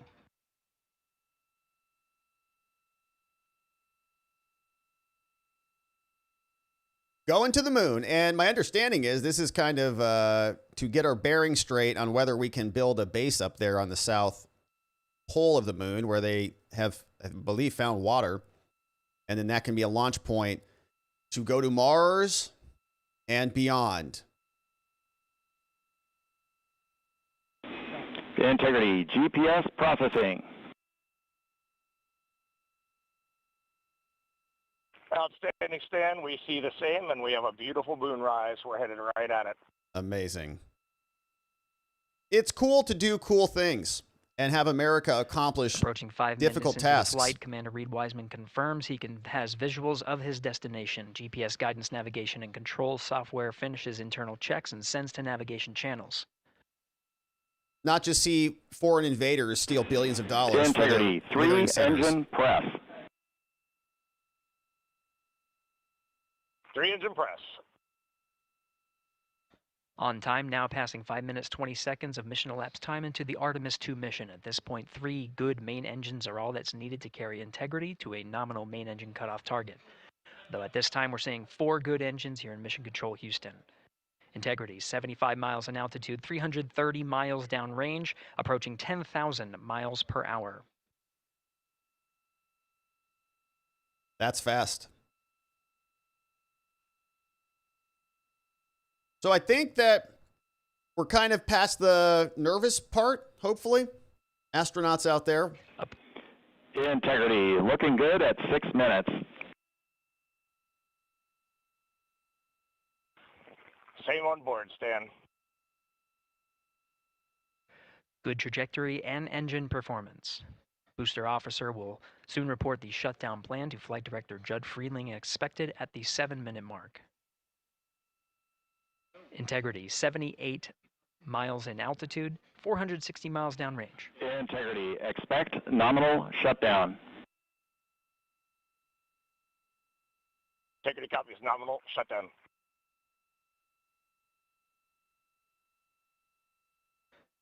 Six minutes 40 seconds of mission elapsed time. Shutdown plan is as expected. Again, the time of MECO was confirmed at 8 minutes 2 seconds into the flight.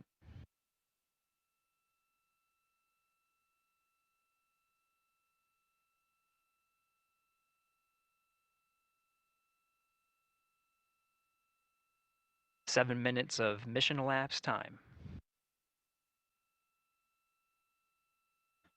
Throttling down as we approach the abort once around option. Milestone at the 7-minute 30-second mark. All right, so it's Now telling 84 miles in altitude, 650 miles downrange, traveling more than 15,000 miles per hour. Wild. Integrity, AOA open. 10-day flight test to prove that this AOA open. to prove that the spacecraft's life support The window is systems are now ready for open long-term an lunar abort once around missions. option that would target splashdown in the Pacific Ocean. Still following nominal ascent at this time. Lunar flyby on day 6, return and splashdown day 7 to 10. They'll be doing an orbit around the Earth for the next 24 hours. Then About 10 seconds remaining until the main engine cutoff of the Space Launch System core stage. Trans-lunar Standing by for injection on day confirmation 2 of MECO and core stage separation. to head off to the moon.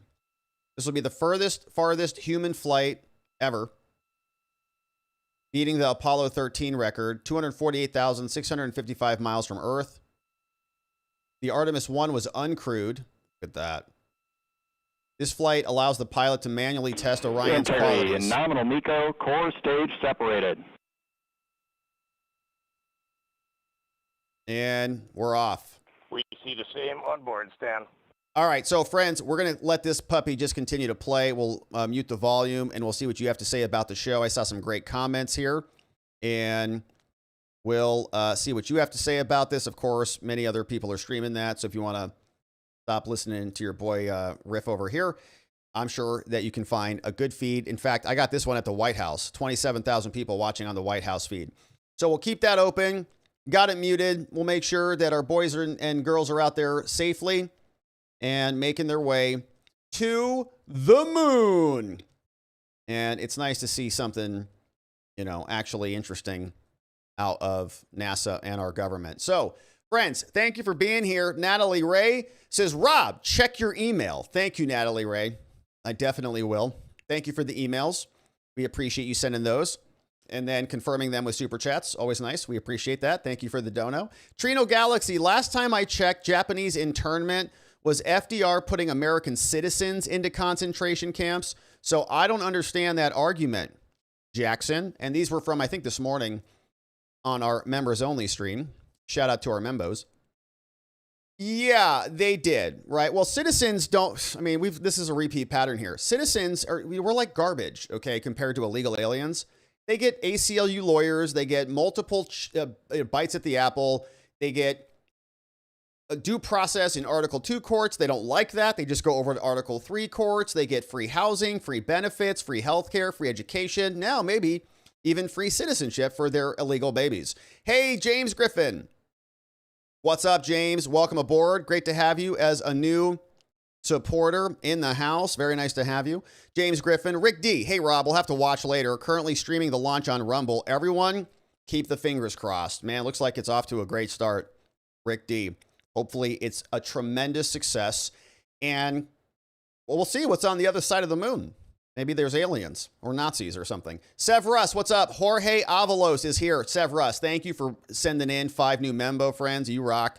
Look who's coming in, courtesy of Severus. Jorge Avalos. We got Sweetsies here. A Bouverie Mom. What's up, A Bouverie Mom? Lord Devonshire. Ricky Spanglish is joining us.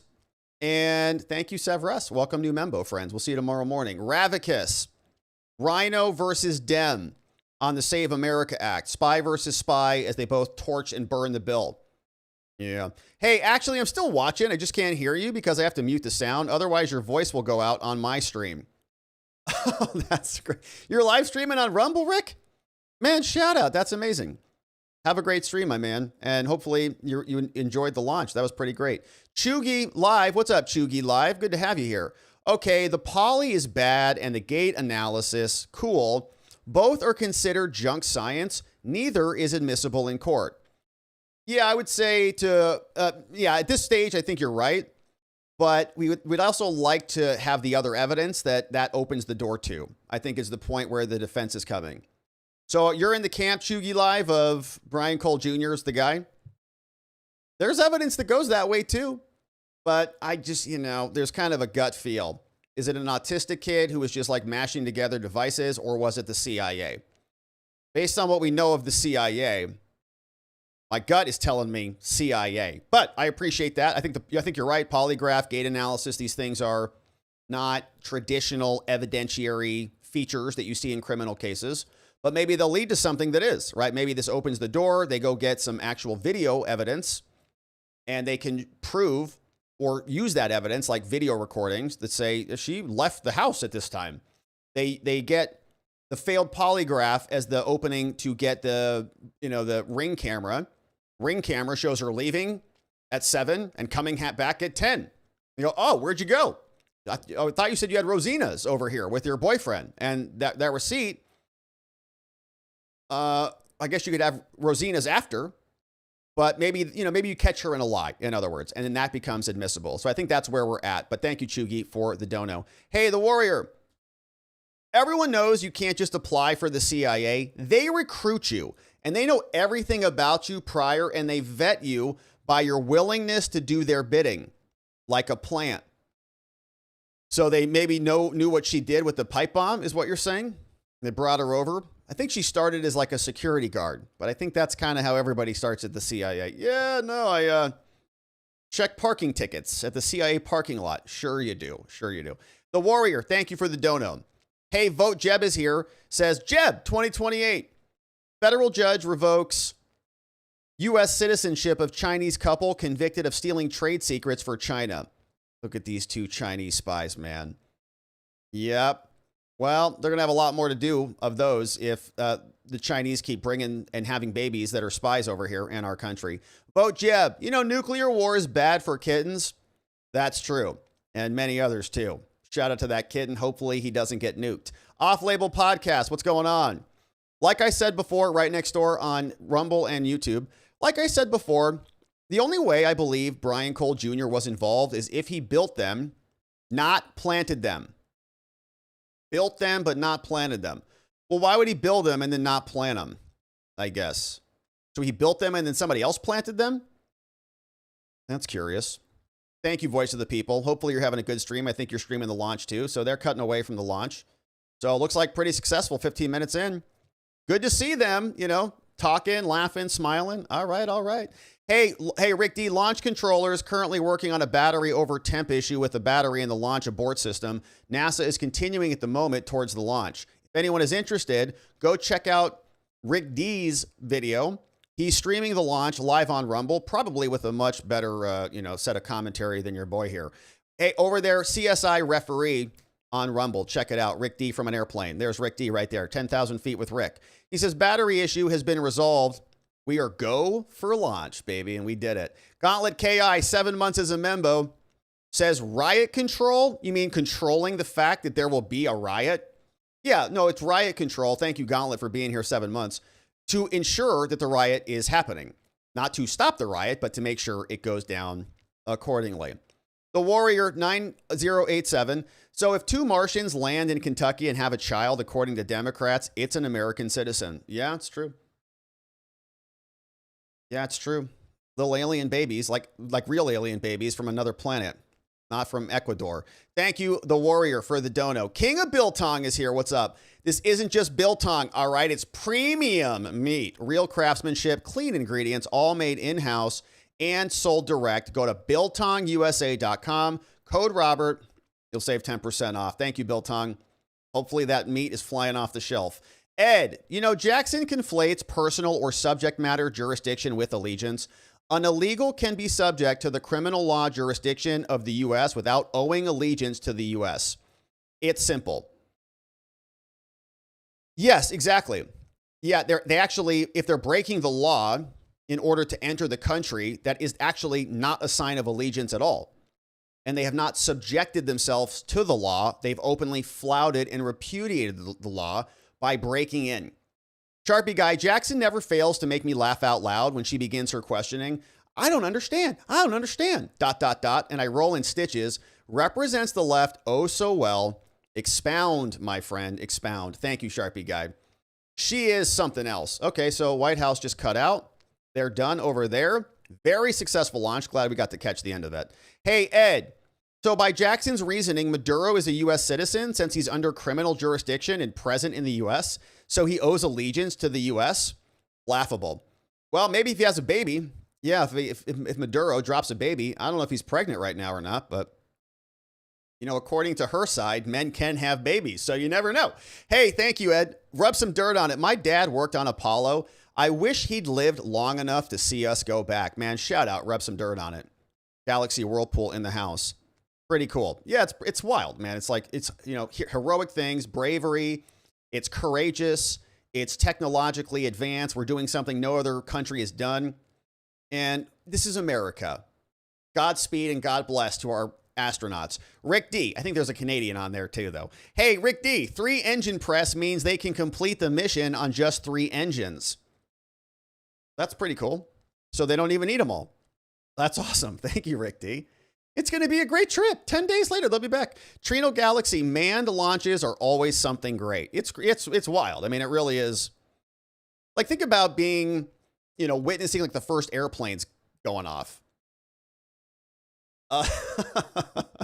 It's crazy. It's pretty crazy. Yeah. Anyways, Trino Galaxy, it is cool. Gauntlet, pre-1890, pro-invasion of the USA. Post-1890, anti-invasion. Yeah, and we have a social safety net, and now we just pay out gobs of money, you know, to you come in, we got to take care of you because it's inhumane if we don't.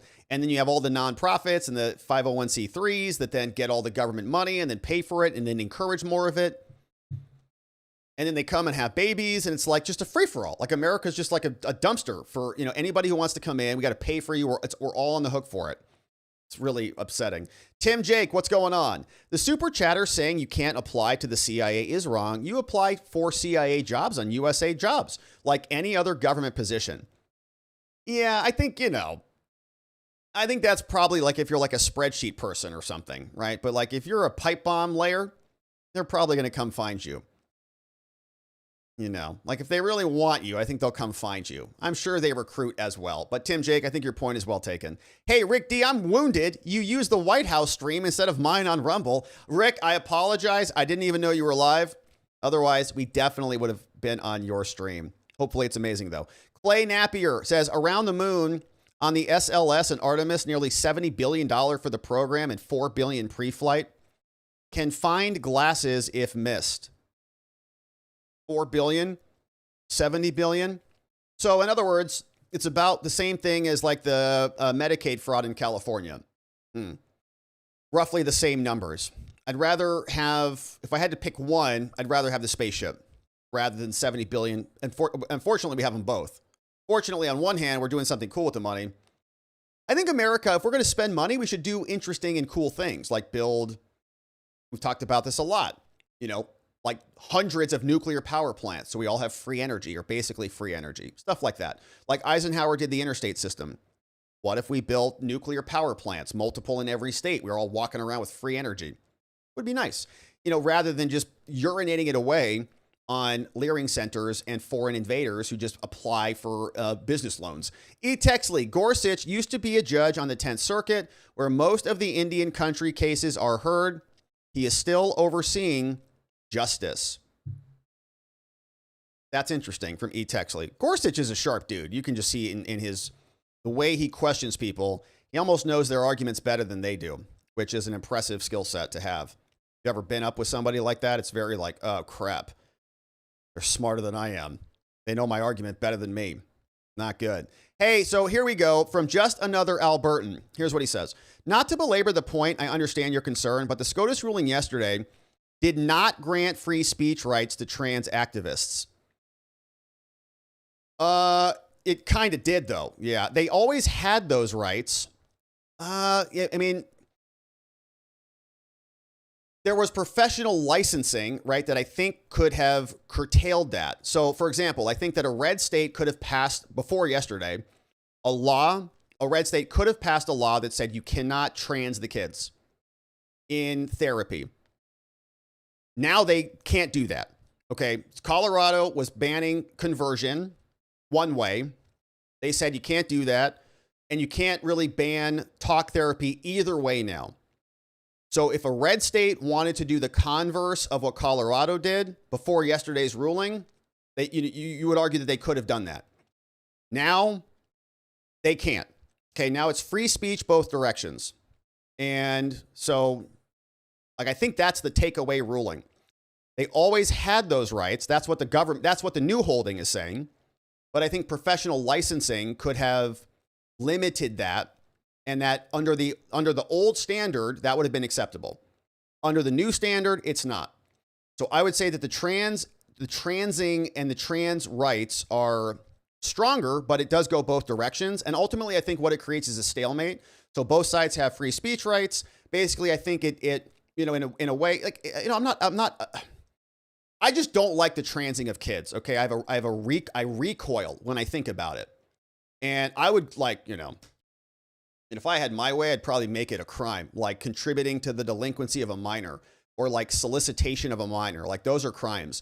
These are kids, and these are people who are converting them into a very problematic way. So that's why I have an instant recoil on the case. Anyways, what Colorado 12 and other states did was make it illegal for any medical professional to question a child proclaiming, I think I might be gay or trans. The only legal response was, of course you are. How can I help? Right. And so if you were a red state and you wanted to prevent that, which they're not, right? But you could have. Now they can't. So it's illegal to say God doesn't put children in the wrong bodies. Why do you like the most popular boy in class? Do you think you might grow out of it? Those would be forms of conversion therapy. Right. SCOTUS simply overrode the states, denying the same rights to trans people already have, and they use prolifically, encouraged by the state, education, MSM, and social media. Yeah, I think basically the decision, and you know, like I went back and looked at the decision again, and I think the thing that I'm much happier about is that in the decision, they made the point, like this I think may satisfy as well, is that there's a public and private distinction. Okay, so if you go back and you read like the details of the case, he talks a lot that this was a very private therapist.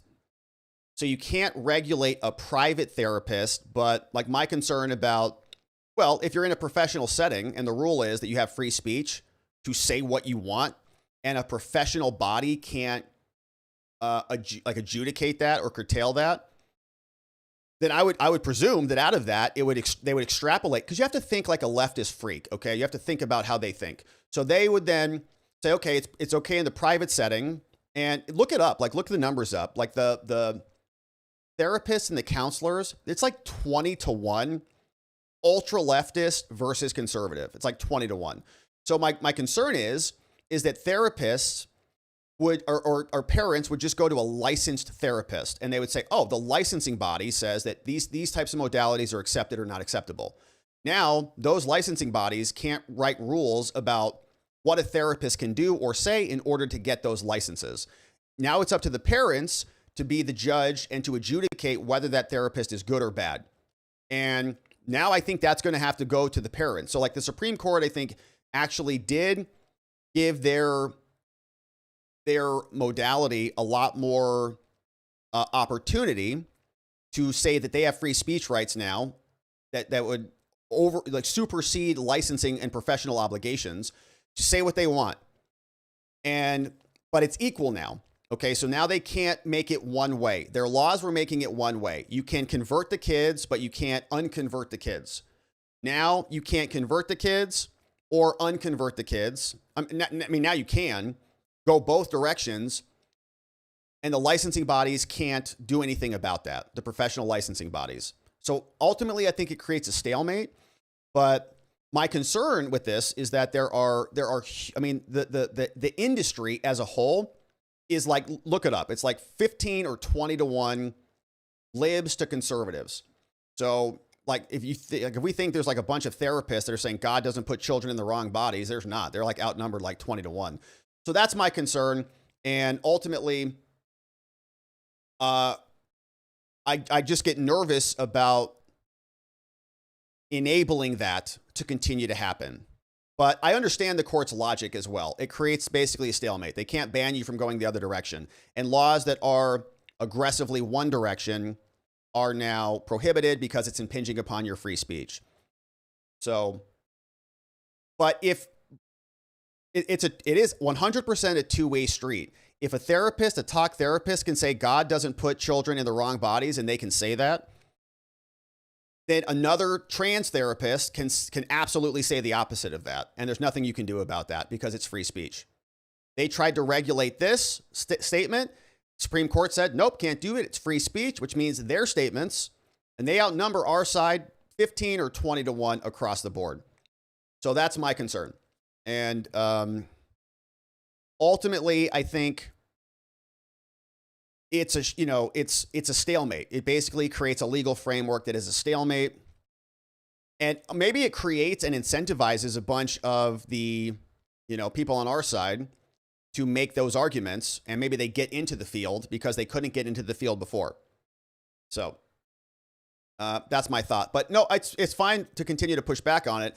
I just have, when we were reading that decision, I'm thinking about the rule, which is if it's free speech for one side, it's free speech for the other side. And if a red state wants to regulate that, you can't do it. But there is a private and public distinction. So go back and read the decision if you want to, but he talks a lot about it being a private relationship. So I don't think that this can be extended into schools or like public schools. Private schools, I think it could be extended to.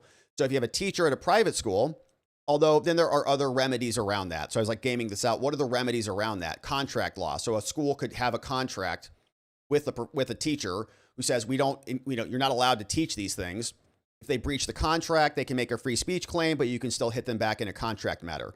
But in a public school, I don't know. What if they say that the public school's policy is to enable the, teachers to exercise their free speech rights and to trans the kids? Like, that's the next step, I think, is the school will make it a policy. They'll use this as precedent, but then your parent, right? Because the school is kind of a captive audience. So there's a different set of rules. If you're a teacher for a public school, you're not actually, in a position to use free speech. You actually have to, you represent the government body in a way. So you're an agent of the government. And what if the school, though, then says, well, free speech is now codified in law. And so if we support the First Amendment, okay, that's like the next step. We support the First Amendment. We want all of our teachers to have a First Amendment. And so the school's policy is now they can say these things and they can do whatever they want. So the school changes the policy on the back of Childs versus Salazar. And then we all go, oh, okay. Now the private public distinction in Childs versus Salazar is okay because you can just pick a different counselor. You can just pick a different therapist. Now I think parents are going to have to be very cognizant of this. You're going to have to ask your therapist, what are your political beliefs? And I'm not a parent yet, so maybe this is obvious to the parents. But if you send your kid to a therapist, what are your political beliefs? What are you going to talk about, this, that, or the other things? I think a lot of parents don't probably do that because they just think, oh, the licensing board is going to impose medical best practices and they'll just follow the best practices. But now therapists, private therapists, have a free speech right to go either way. And what if the schools then, which do have a captive audience, you can't just pull your kid out of a public school, but in California, they're trying to trans the kids anyways without telling the parents. So I don't know. The whole thing, I was thinking a lot about this. Like, what are the other remedies? Contract law, okay, with the schools. But honestly, I think there's an element of perversion to it that is akin to solicitation of a minor. And I think maybe there's a criminal element too later on, but that's a whole nother can of worms. But anyways, just another Albert. I appreciate the pushback. And I can't admit, the whole thing is just disgusting to me. Anyways, Amy Ann, I used to be a huge Bongino fan. Oh man, Amy Ann. All right. So we don't want to wade into the podcast wars, right? My position on all the podcast wars, although Dan was a former official, but if they went after an innocent man, there should be repercussions for them. But broadly, everyone has a right to speak about all these issues, whether it's Candace or Dan, or they hate each other. That's fine. Everyone can speak about the issues. I don't blame the podcasters or any of these people. I think that the elected officials are the ones responsible. But I guess that's who you're talking about right now. Well, I think you're right. I think people are disappointed in Dan and Cash, honestly. And a lot of it has to do with Epstein. A lot of it has to do with the J6 stuff. I don't appreciate Kash Patel coming out and saying 250 FBI agents were there and they were all forced to do this, but he kept them all and now they're victims of the prior administration. And I've got questions about Kash Patel and whether he's compromised, basically, based on the fact that everyone has a copy of his emails. So that was a misstatement. This isn't actually a podcast war comment, but it's, they were elected officials. So I think the criticism there is perfectly appropriate. But I would agree, man, if they went after an innocent guy to cover up for a CIA asset, that's a big problem. So Amy Ann, thank you for the comment. Sorry, I jumped the gun on that. Slop to bring the mop. Dang spell check. Jane Land, I would ask for a foot impression. Shoe size can be messed with. 100% right. It would be good to see that. Humble Satellite Boy says, we watch the Democrats invade our country with an influx of poorly vetted people. They don't even want borders. They want to reward tens of millions of foreigners with amnesty and citizenship. They're fine with all those people voting in our elections. They want to dilute the electorate with people.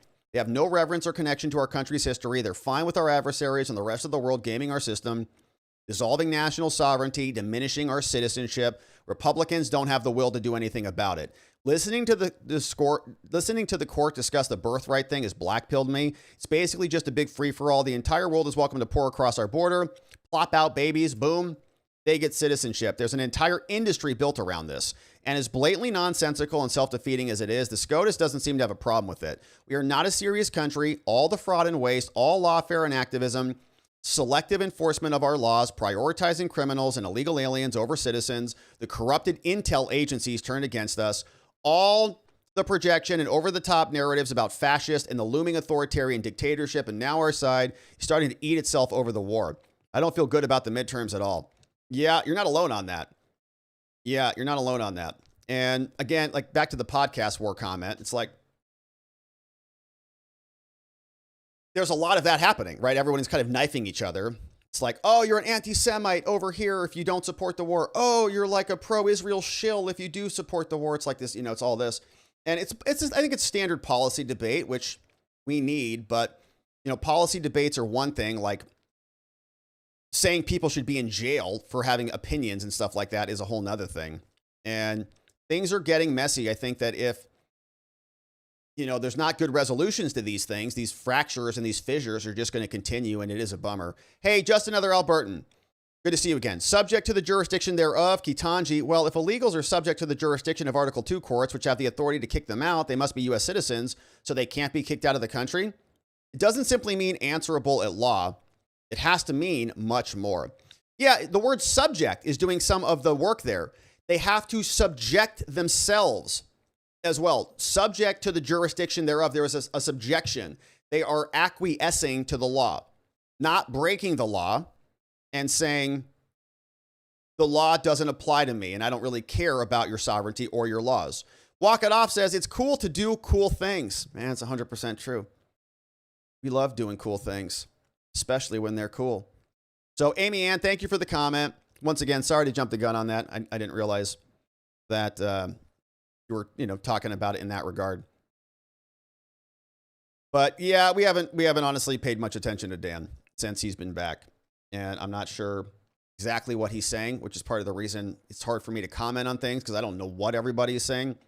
We like to focus on the documents. We like to focus on the business in front of us. There's a great concept in the 12-step program that, might alienate people when you reference that it comes from a 12-step program, but I think it's a very good concept. It's called principles over personalities. Principles over personalities, which is something I try to follow. Personalities shift, personalities come and go, people come and go. We want to stick to the principles. And that's why I think there's disappointment with Dan and Cash. Cash wrote a whole book called Government Gangsters. He has a list of people that he says should be arrested and in jail. And where are they? Where are they all? We don't have any of that. So like the principles that he laid down, the principles that Cash laid down, I think, have not been met when they went to go serve in the government. And that's why people are disappointed about it. So friends, thank you for those donos. E. Texley, one of my old roommates in the 70s, worked for a year or so as a statistical typist at NASA. She was able to sit in the observation gallery at Mission Control and watch what was going on. She found the experience to be very special. Amazing. So Natalie Ray says, not only check your email, now check your mail. Natalie, you rock. Thank you for that. Natalie, I think, sent us some goodies. We will. We're excited about that. Michelle Parsons, what's up?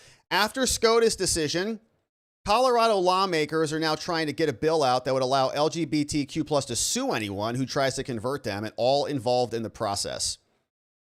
Yeah, so they'll try a different tactic, kind of like the abortion tactic, right? Sue the doctors who provide the abortions, not sue the women who are getting the abortions, or not make it, they're not the ones who are the subject of this. Yeah, Rick says, well, you can just pull your kid out of public school, but many states will charge you with a crime for doing it. Yeah, so again, yeah, and parents, parents may not have options, and they may say, well, my kid's not trans, so I don't care. I'll just put him in there, put him in the school. But it's, I don't know. I think it's like a medically, and, you get a lot of, I think, pushback from their side. But didn't the DSM-IV, until recently, the trans stuff was like a medical disorder? And then all of a sudden now it's like a medical treatment to just trans someone up. and they're doing it with minors. Like, don't minors have some sacred protections that we can impose upon them? Like some therapist free speech right to maneuver a child one way or another beats out the kid's right to not be transed up. Feels like kind of insane. But I get what Gorsuch is saying. He wrote the decision on that. What is the backstop for that? How else do you, if you're gonna, again, like the only other legal thesis was you criminalize it. You just say it's a crime. It's like solicitation of a minor. It's like, it's soliciting a child for your own prurient interest, which is a big problem. You can't do that. So if you have some, individual who is trying to like convert the child for their own sexual gratification, criminalize that. They call it, it's gender affirmation or whatever. You can say, no, it's a sexual perversion, you freak. You're going to jail. Clay Napier, if they can't be drafted, then they're not under the jurisdiction thereof. Well, yeah, I mean, if they're here illegally, how could you even draft them, right? They're not signing up for the draft. It would be, I guess, one way to interpret that. Yeah, thank you for that. Yeah. Hey, here's a puppy. All right, here's a puppy. Look at this nice puppy. This is Paul's dog. What a nice way to end the show. So, friends, thank you for those donos. Thank you for being here. Yeah. Oh, is it from the Bible? Principles before people? Yeah, so the 12 steps are very religious. They don't drape it in religiosity because they don't want to alienate people. Very, very biblical before. Interesting. Yeah. Yeah. Yeah, there's a lot of pounding of the table too. I have been seeing that. People not making arguments, people just calling each other names. What the hell is that? Use your words. We're all adults here. You don't have to just scream at people, call people demonic or call people whatever. Like names. Just make an argument, okay? Let's just have the argument and we'll just look at the documents and see what the arguments are. Hey, what's going on? Tony, hey, Munkets. Hey, it's the Munkets in the house. Valerie G coming in. Vince Panel, welcome. Max Tourer, McKinley Melancon, interested YouTube viewer. Hey, man, we love interested YouTube viewers. All in the house, courtesy of Hey, it's the Munkets. Good to see you, Tony. Hey, Rick D, the latest burn is now complete. Setting up the translunar injection burn tomorrow. All systems looking good. We're going to the moon, says Rick. I think he said it like that too. You say it like that on your stream, Rick? We're going to the moon. Amazing. Yeah. Hey, what's up? Couple comments from this morning that we missed. We had to get out of here on a dime. Mama Many, I think the tariffs might have to be repaid. This feels like a very coordinated effort to bankrupt the U.S. Oh, we're already bankrupt. Yeah, it's like gone. We read a Treasury report on the member stream, so we're broke. Sorry to black pill at the end of here. Am I understanding this correctly? Tariff refunds, court expands scope to include finally liquidated entries. Man, we'll have to take a look at that, Mama Many. Thank you for the link. I'll open that up and take a look at it. We got this one. The attorneys for the respondents, ACLU people who are fighting for illegal aliens. Thank you, Dan. Humble satellite boy from this morning. In the past, I think people were less inclined to care about birthright. They trusted the government to actually keep the foreign invaders from coming in illegally. That has obviously changed. Immigration is now a weapon. Democrats exploit it politically, and it's part of the Chi-Com's unrestricted warfare strategy.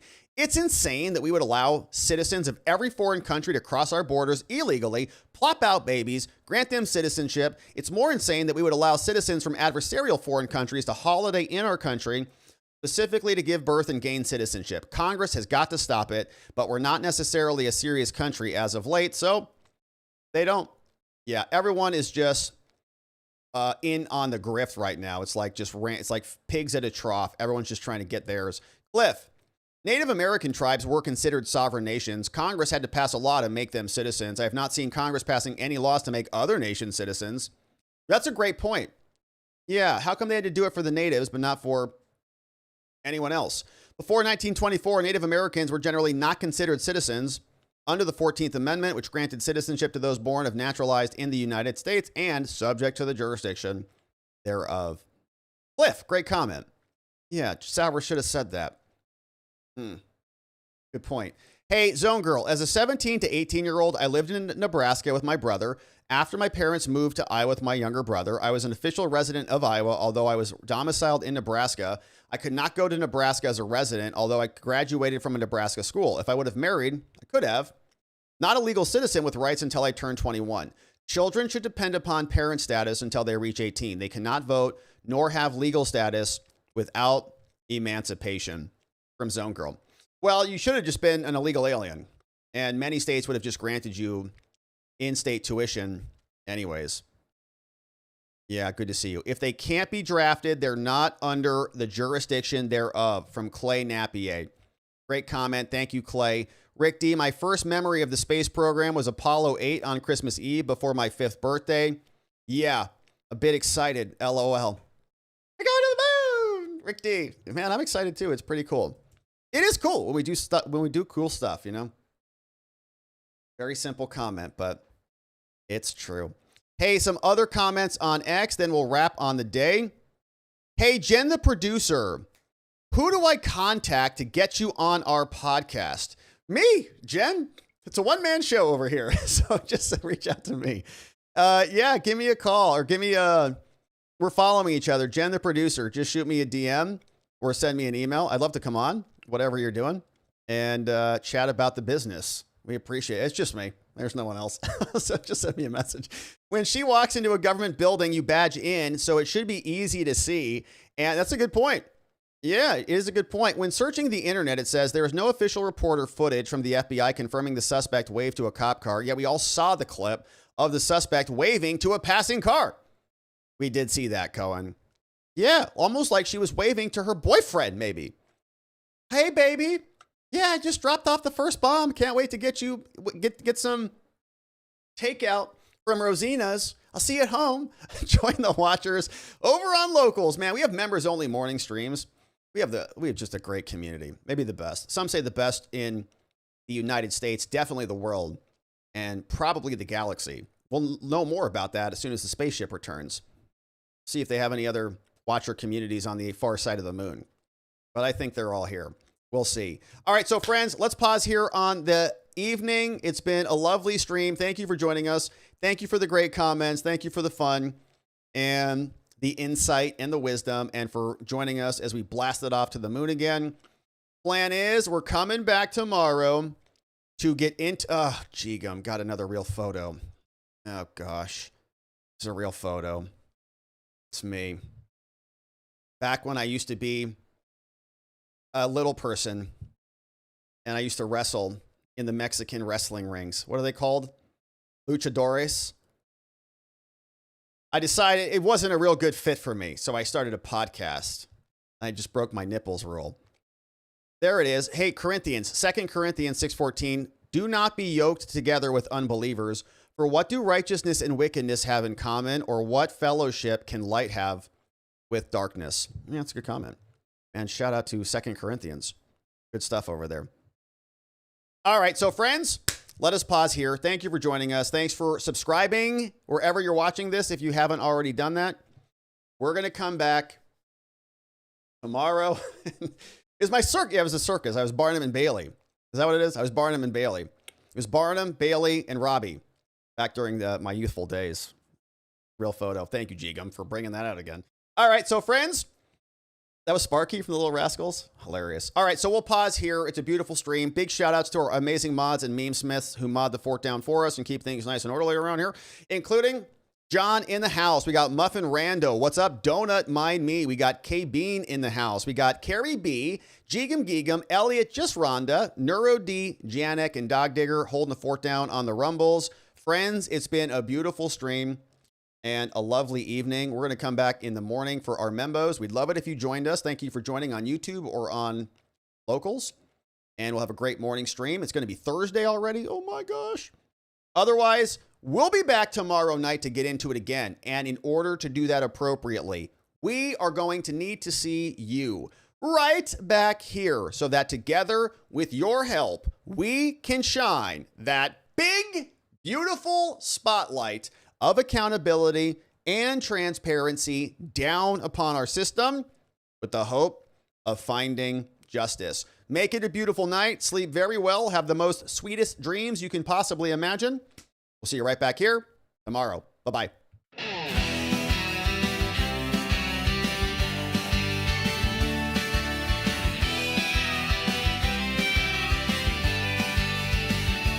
Thanks for watching, my beautiful friends. Now it's that time where the stream must end. We brought the heat with every chat and line. Together we exposed corruption. One more time we dove in the truth where the media hides. Lit up the lies with receipts on all sides. The fight isn't over, but we made them sweat. We ain't done yet, no, not just yet. Because together we are watching the watchers. Truth on our side. Watching the watchers. We won't be denied. Watching the watchers. Eyes open wide. Fighting for freedom with nothing to hide.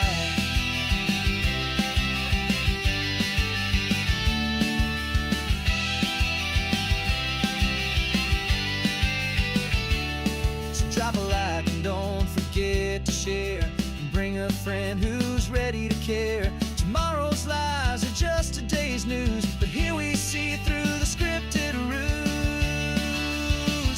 Together we are watching the watchers, shining the light. Watching the watchers, defending what's right. Watching the watchers, stage night, together in liberty, holding